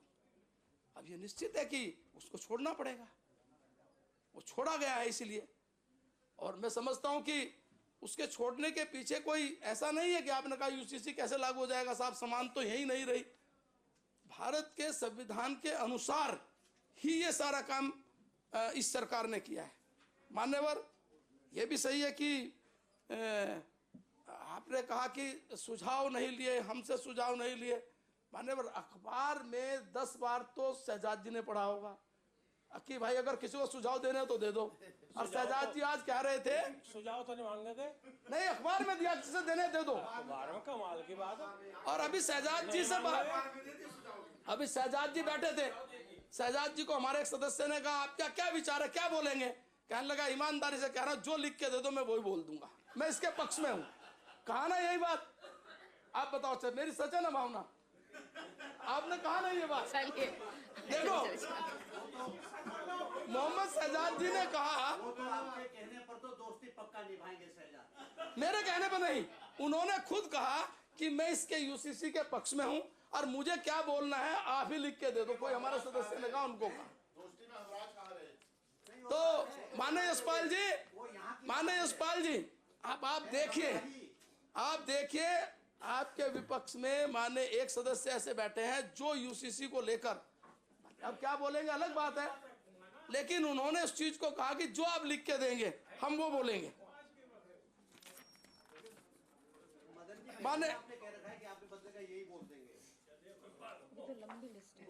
माननीय अध्यक्ष जी, इसमें यूसीसी को लेकर इसमें जो हमारे राज्य में किन पर लागू होगी यह स्पष्ट रूप से इसमें उल्लेख किया गया है कि राज्य के मूल निवासी हों, अस्थायी निवासी हों। जो अस्थायी निवास कैसे बनाया जाता है ये इसमें स्पष्ट है। राज्य सरकार उसके किसी उपक्रम में अस्थायी कर्मचारी हों, केंद्र सरकार या उससे किसी उपक्रम के अस्थायी कर्मचारी हों, राज्य की सीमा में जो तैनात हैं वो सब राज्य में कम से कम 1 वर्ष से निवास कर रहे व्यक्ति हो, राज्य केंद्र सरकार की योजनाओं का लाभार्थी हो, वो सब राज्य के निवासी मानते हुए उन पर ये यूसीसी का सारा जो कानून है उन पर लागू होगा, ऐसा इसमें स्पष्ट रूप से उल्लेख किया गया है। विवाह की आयु सीमा में कोई परिवर्तन नहीं किया गया। ये जरूर है कि जो हमारे मुस्लिम भाई हैं, मुस्लिम बहनें हैं, वहाँ शरीयत के अनुसार उनके लिए 18 वर्ष नहीं है, उनके अनुसार वो 14 वर्ष 12 वर्ष तक मानते हैं। तो इस कारण से वो सब पे समान रूप से रहे।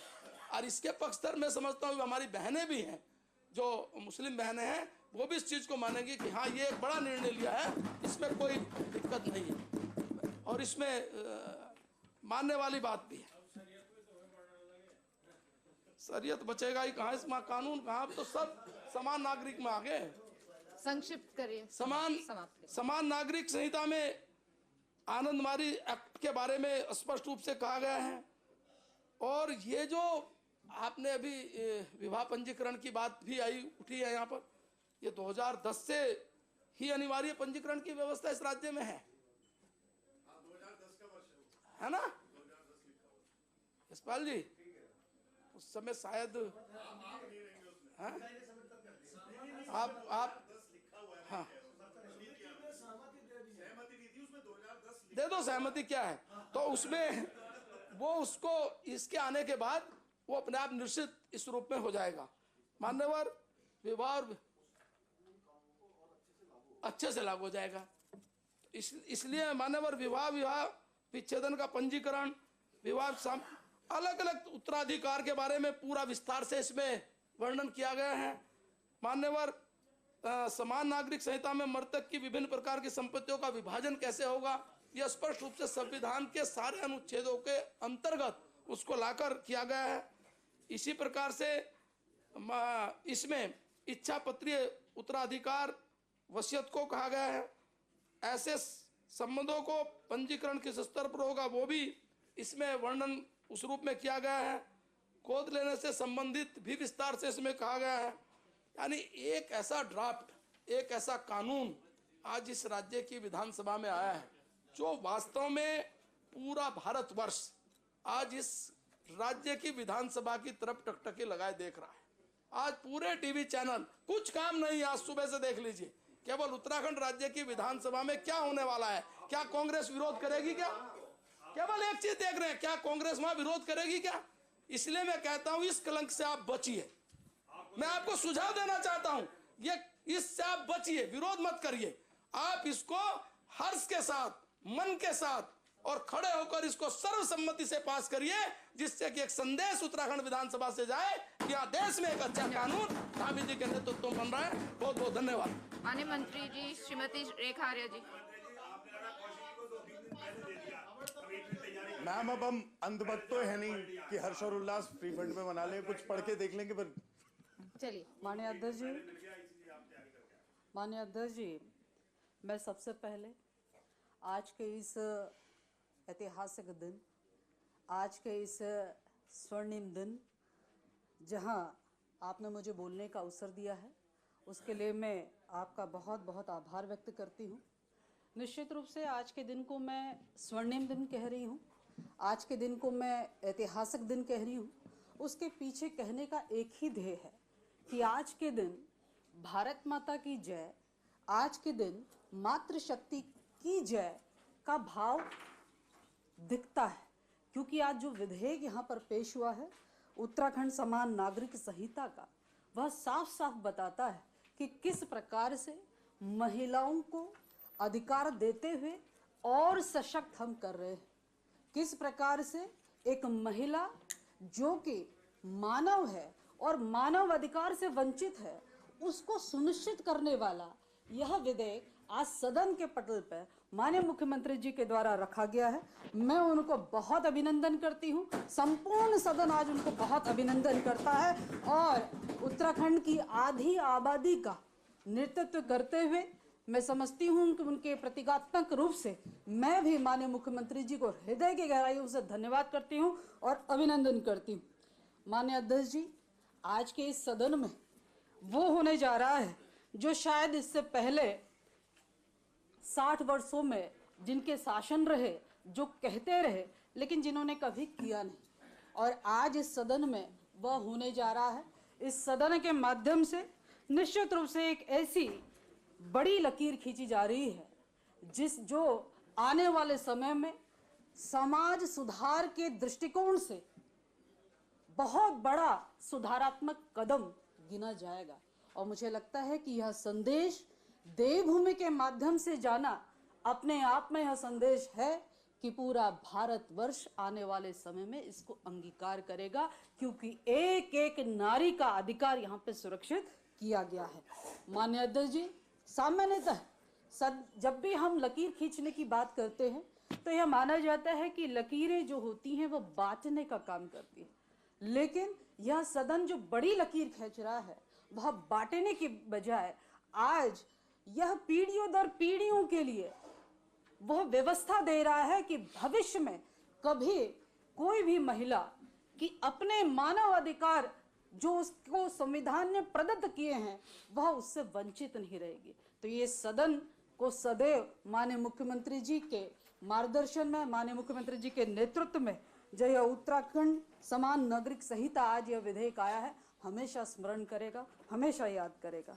आज इन क्षणों में एक बात और स्मरण में आता है, क्योंकि हम सब लोग जब नेता प्रतिपक्ष को सुन रहे थे और अन्य लोगों को भी सुना, बीच बीच की टिप्पणियां भी सुनी, तो माननीय अध्यक्ष जी ये साफ झलक रहा था कि हम कहते रहे लेकिन हम कर नहीं पाए, क्योंकि हम तुष्टीकरण की राजनीति करते थे, क्योंकि हम हर चीज को राजनीतिक एंगल से देखते थे, इसलिए वे नहीं कर पाए। लेकिन हम लोगों ने जो कहा और वो किया, उसका भाव हमें माननीय मुख्यमंत्री जी के नेतृत्व में दिखता है। और उसके लिए दो लाइनें कहना चाहूंगी कि कौन कहता है कि आसमां में सुराख नहीं हो सकता, कौन कहता है कि आसमां में सुराख नहीं हो सकता, एक पत्थर तो तबीयत से उछालो यारो। ये जो दो पंक्तियां हैं, इन दो पंक्तियों में मैं उस अदम्य साहस को नोट कर रही हूँ, उस अदम्य साहस की सराहना कर रही हूँ जो माननीय मुख्यमंत्री जी ने करके दिखाने का काम किया। क्योंकि बरसों तक जहां महिलाएं पीड़ित थी, अपने मानव होने के अधिकार से वंचित थी, वह निर्णय अभी तक की कोई सरकारें नहीं कर पाई, लेकिन माननीय मुख्यमंत्री जी के अदम्य साहस के साथ में यह संभव होते हुए हम आज इस सदन से अपने हाथों से, अपने वाणी से उसका समर्थन करते हुए उसको आगे बढ़ा रहे। साथ ही हम इस आज देवभूमि में हैं और संसदीय कार्य मंत्री जी ने जो कुछ बताया तो उसमें उनकी बातों में एक बात ये जरूर थी कि यत्र नारेस्तु पूजन्ते रमते तत्र देवता, क्योंकि इस देवभूमि में वाकई देवियों की पूजा होती है, इसीलिए नारियों की पूजा होती है, नारियों का सम्मान होता है, इसीलिए देवता का आशीर्वाद भी प्राप्त होता है। और शायद उसी आशीर्वाद का परिणाम है कि उत्तराखंड समान नागरिक संहिता आज हम सबके सम्मुख है और हमें समाज सुधार में एक महत्वपूर्ण निर्णय लेने के लिए आज हम सबको एक दायित्व मिला हुआ है। माननीय अध्यक्ष जी, ये अपनी विधानसभा का विशेष सत्र है और इस विशेष सत्र में समान नागरिक संहिता का आना यानी कि समाज सुधार में एक बढ़ता हुआ कदम है और एक नई सामाजिक व्यवस्था आगे आने समय में बनेगी, ये हम सबको दिख रहा है। और साथ ही जो एक समाज बराबरी के पैटर्न पे आना चाहिए वह भी मुझे लगता है उसके भी द्वार खुलने जा रहे हैं। हमने एक विशेष सत्र लोकसभा का भी देखा था माननीय अध्यक्ष जी, जब संसद का एक विशेष सत्र माननीय प्रधानमंत्री जी के नेतृत्व में आहूत किया गया। उस विशेष सत्र की एक खास बात थी, उस विशेष सत्र में भी नारी का सम्मान, नारी का अधिकार, नारी का सशक्तिकरण, इस भाव के साथ में वह सत्र आहूत किया गया और हमने और पूरे देश के एक एक नारी ने उनको आशीर्वाद दिया। उन्होंने उस विशेष सत्र में महिलाओं को विधानसभा, महिलाओं को लोकसभा में 33% का आरक्षण देते हुए उन्हें इतना समर्थवान बना दिया कि आने वाले समय में आप अपने लिए अपनी आवाज स्वयं बनिए, अपने लिए अपनी नीति निर्धारण आप स्वयं कर सके, ये शक्ति प्रदान करने का काम किया। दीदी लागू उस विशेष सत्र में यह हमने होते हुए देखा है और हर नारी ने उनका अभिनंदन किया, उनका लागू दीदी लागू कहाँ हुआ? अंकिता भंडारी को होगा, आप चिंता मत करो, वो भी होगा। हमने अब तक जो कहा है वो करके दिखाया है और उसके प्रमाण मेरे सामने, मैं कह सकती हूँ कि संसदीय कार्य मंत्री जी ने तो बहुत सारे प्रमाण उसके दिए। ठीक इसी प्रकार से माननीय अध्यक्ष जी, आज एक और विशेष सत्र माननीय मुख्यमंत्री जी के नेतृत्व में आज आहूत की गई है और माननीय प्रधानमंत्री जी के मार्गदर्शन में ही उनसे प्रेरणा प्राप्त करते हुए इस विशेष सत्र में भी इसकी विशेषता उत्तराखंड की जो महिला नागरिक है, उत्तराखंड के जो पुरुष नागरिक है, वह समान नागरिक संहिता के अंतर्गत उनका आचरण हो, उसको सुनिश्चित करने का यह दिन है। मैं समझती हूँ कि यह अपने आप में बहुत विशिष्ट दिन है। आदरणीय अध्यक्ष जी, हमने ये देखा है कि माननीय प्रधानमंत्री जी ने महिलाओं को सशक्त करने के लिए, विशेषकर जो हमारी गरीब महिलाएं हैं उनको सशक्त करने के लिए हर प्रकार की योजनाओं को धरातल पर उतारने का काम किया है। माननीय प्रधानमंत्री जी का उद्बोधन है कि इस सदी के तीसरे दशक को महिला सशक्तिकरण को उन्होंने समर्पित करने का काम किया है। अभी मैंने जैसा बताया लोकसभा में, विधानसभा में 33% का आरक्षण, अभी हमने बताया कि माननीय मुख्यमंत्री जी ने किस प्रकार से महिलाओं को, उत्तराखंड की महिलाओं को 30% का आरक्षण देते हुए उनको सक्षम करने का काम किया। माननीय प्रधानमंत्री जी की ही प्रेरणा से आज प्रधानमंत्री आवास बनने वाले जितने भी घर हैं उसे घर की रजिस्ट्री और चाबी हमारी बहनों के हाथ में दिया जा रहा है। यह माननीय प्रधानमंत्री जी के ही आशीर्वाद से संभव हो पाया है। इसी प्रकार से महिलाओं की जरूरतें चाहे वो घर के रूप में हो, महिलाओं की जरूरत चाहे वो बिजली के रूप में हो, महिलाओं को जरूरत पानी है, महिलाओं को जरूरत गैस की है, महिलाओं को जरूरत मुफ्त राशन की है, मुफ्त गैस की है, शौचालय की है, महालक्ष्मी की है, नंदा गौरा की है, महिला पोषण है। वो भी मैं बताऊंगी जब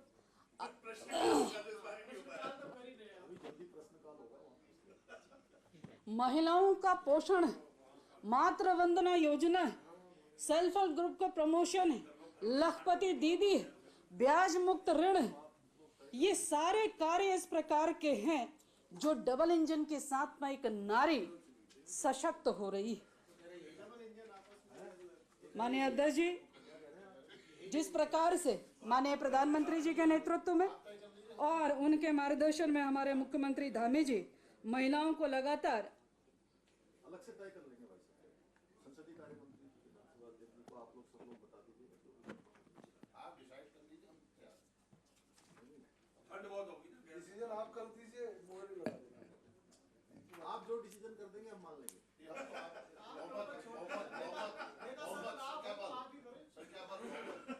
माननीय अध्यक्ष जी, इसमें बहुमत नहीं आएगा माननीय अध्यक्ष जी? पहले बहुमत की संसदीय कार्य मंत्री जी बात कर रहे थे कार्य मंत्रणा में, इसमें तो बहुमत की तो बात माननीय आनी अध्यक्ष चाहिए। जी, माननीय प्रधानमंत्री जी के नेतृत्व में और माननीय मुख्यमंत्री जी के नेतृत्व में लगातार महिलाएं, विशेषतः जो बहुत गरीब महिलाएं हैं, उनकी हर ज़रूरत को पूर्ण करते हुए, कल्याणकारी योजनाओं को इम्प्लीमेंट करते हुए उनको आर्थिक रूप से, सामाजिक रूप से सशक्त करने का काम किया गया है।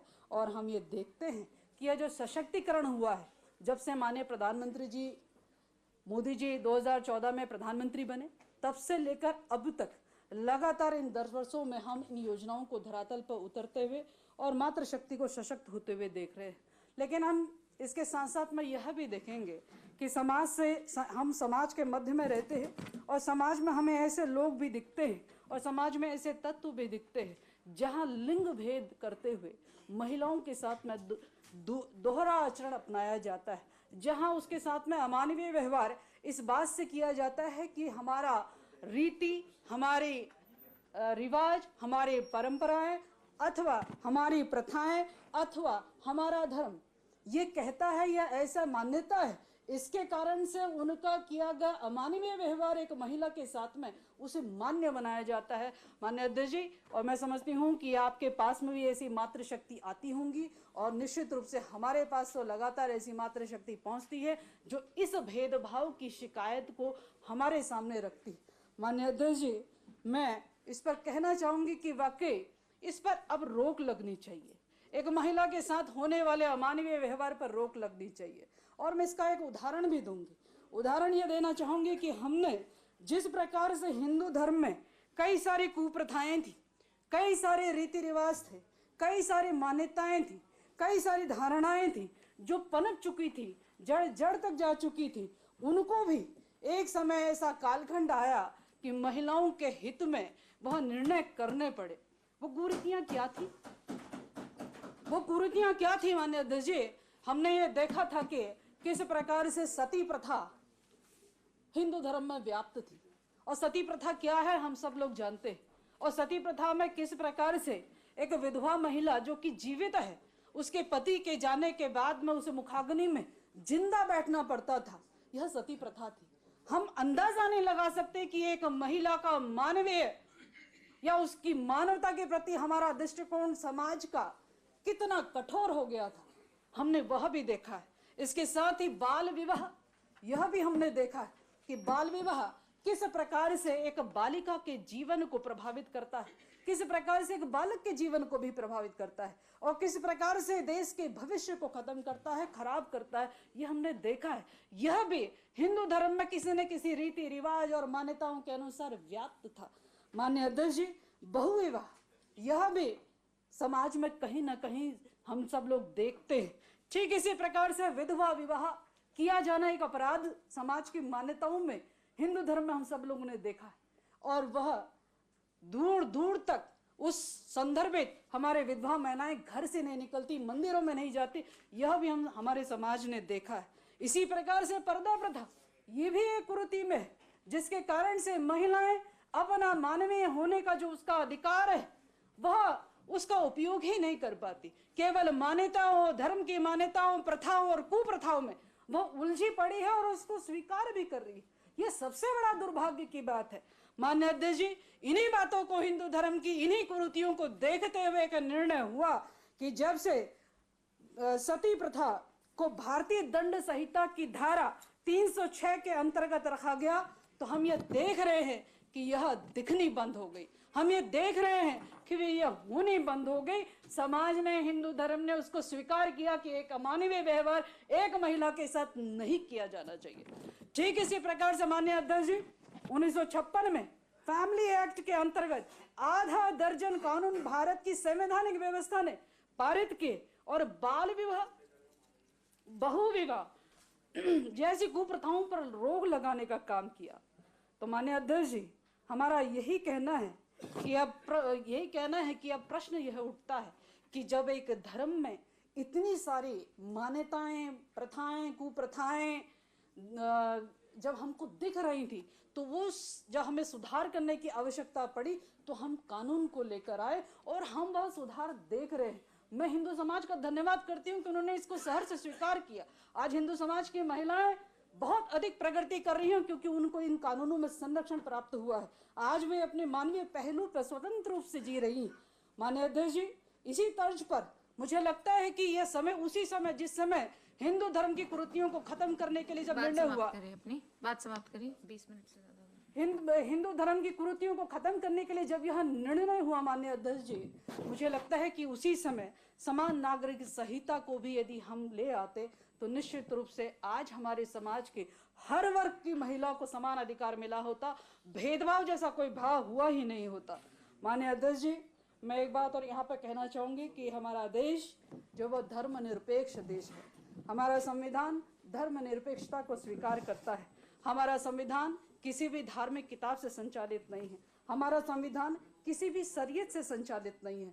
संविधान का मतलब सम प्लस विधान, यानी कि सभी पे एक समान रूप से लागू होगा। बेटा हो या बेटी, हिंदू हो या मुसलमान, पारसी हो या ईसाई, कोई भी सब पे एक समान रूप से लागू होगा। और इसका एक उदाहरण मैं और दे सकती हूँ माननीय अध्यक्ष जी। समाप्त करिए। माननीय अध्यक्ष जी, बहुत सारे, क्योंकि ये महिलाओं के उसमें विषय आपने 20 मिनट से ज्यादा बोल लिया, समाप्त माननीय अध्यक्ष जी, मैं संक्षिप्त कुछ बातें और इसमें महत्वपूर्ण है जिसको मैं यहाँ पे रखना चाहूंगी कि अधिक डिटेल में ना जाते हुए मैं ये कहूंगी कि जब हमारा संविधान धर्मनिरपेक्ष है, धर्मनिरपेक्ष हमारा देश है, तो निश्चित रूप से मुझे लगता है कि हमें यह समझना पड़ेगा कि हमारे समाज में भेदभाव जैसी कोई चीज़ स्वीकार योग्य नहीं है। भेदभाव किसी भी धार्मिक परंपराओं के आड़ में की जा रही है, वह स्वीकार योग्य नहीं है।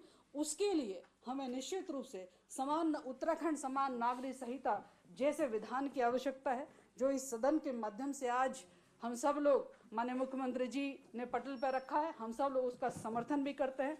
माननीय अध्यक्ष जी, कुछ चीज़ें और मैं यहाँ पर कहना चाहूँगी कि समान नागरिक संहिता लागू न होने पर क्या क्या समस्याएं आज हम समाज में देख रहे हैं, मैं संक्षिप्त में ही कहूँगी, और उससे हमें क्या मिलेगा वो भी मैं संक्षिप्त में ही कहूँगी। मैं उसका डिटेल में बिल्कुल नहीं जा रहा हूँ।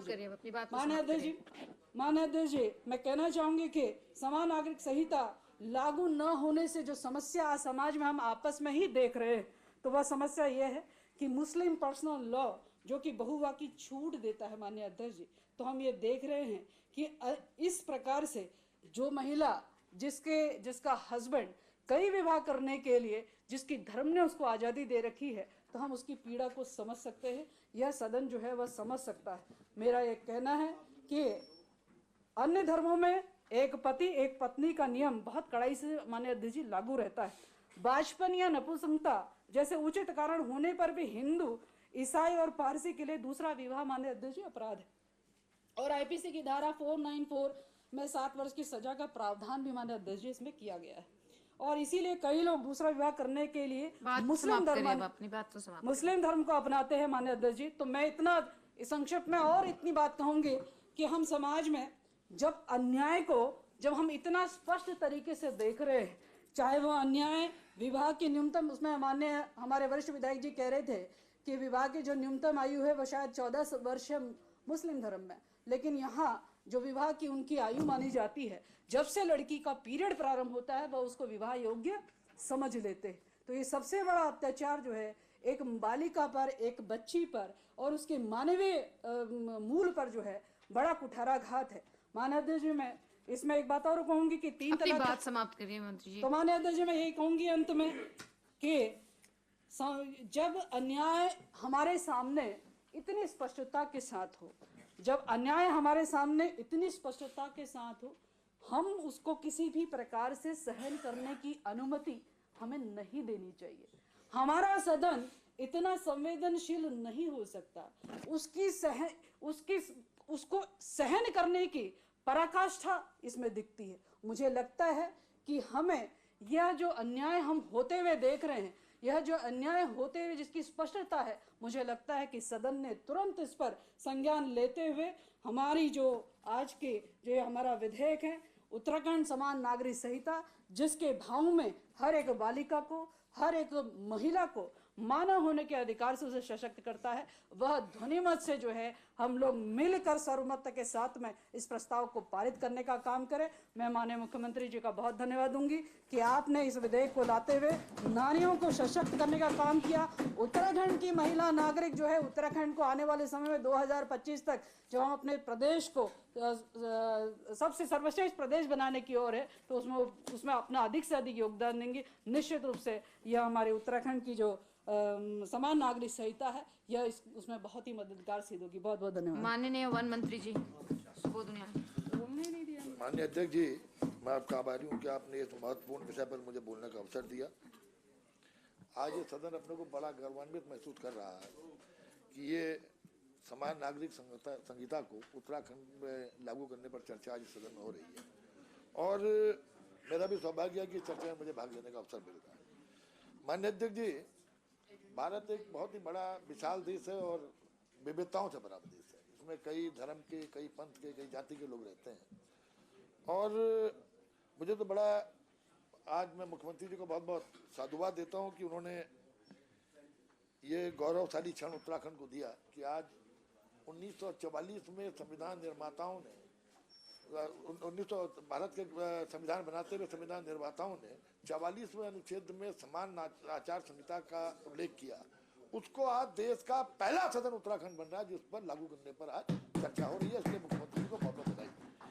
माननीय अध्यक्ष जी, मुझे तो अभी सुन रहा था नेता विपक्ष को भी, और ये किसी धर्म या जाति या किसी पंथ से जुड़े व्यक्तियों के लिए ये मैं नहीं समझता कि ये हम समान नागरिक संहिता ला रहे हैं।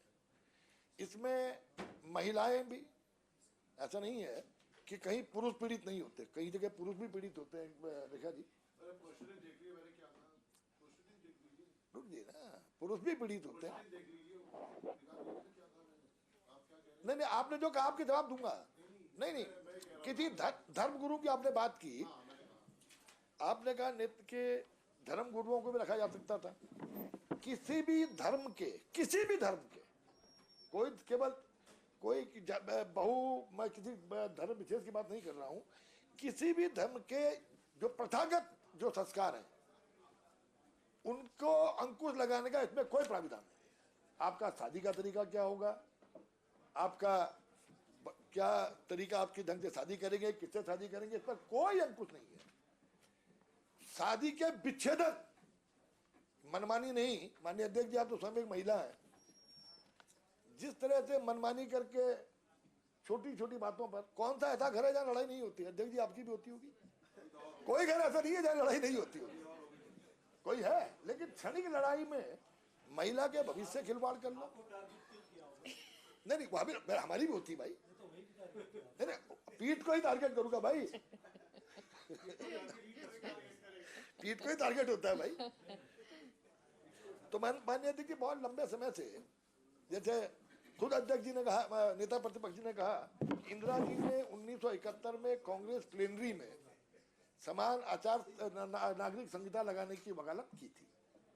तो आज तो इंदिरा जी की आत्मा भी खुश हो रही होंगी कि 71 में जो बात उन्होंने कही, वह 53 साल के बाद इस देश के सबसे नवोदित राज्य में उसको लागू करने पर विचार किया जा रहा है। तो आज तो इंदिरा जी की आत्मा भी खुश हो रही होगी। वो भैया तेरे यहाँ न जाए, मेरी चाची गई है इसलिए है, ठीक है ना। माननीय अध्यक्ष जी, इसका जो उद्देश्य है वो समाज में एक रूपता और समरूपता बढ़ाना है। महिला पुरुष में कोई अंतर ना हो, एक समरूपता हो, और जैसे मैंने आपसे कहा कि किसी भी धर्म के प्रथागत संस्कारों पर ये कोई अंकुश नहीं लगा रहा है। आजकल माननीय अध्यक्ष जी, आजकल नई पीढ़ी में आप देख रहे होंगे, नई पीढ़ी में जाति धर्म बंधन से उठकर नई पीढ़ी में एक दूसरे संपर्क भी हो रहा है, प्यार हो रहा है, शादियां भी हो रही हैं, लिविंग रिलेशन में भी रह रहे हैं। लेकिन जब कोई अलग धर्म के साथ इस तरह का जब संबंध बनता है, और उस समय भावावेश में, क्योंकि दूसरे धर्म में क्या प्राविधान है इसकी जानकारी नहीं होती, और जानकारी नहीं होती है, उसमें शादियां हो जाती हैं और बाद में जब विवाद होता है तो तब पछताना होता है कि साहब हमें ये प्राविधान नहीं मालूम थे। तो आज ऐसी स्थिति में अगर सारे धर्मों में एक ही अगर संहिता रहेगी तो मैं समझता हूँ इस तरह का पछताना नहीं पड़ेगा, इस तरह के विवाद की स्थिति पैदा नहीं होगी। संगीता नहीं संहिता हाँ, संगीता सही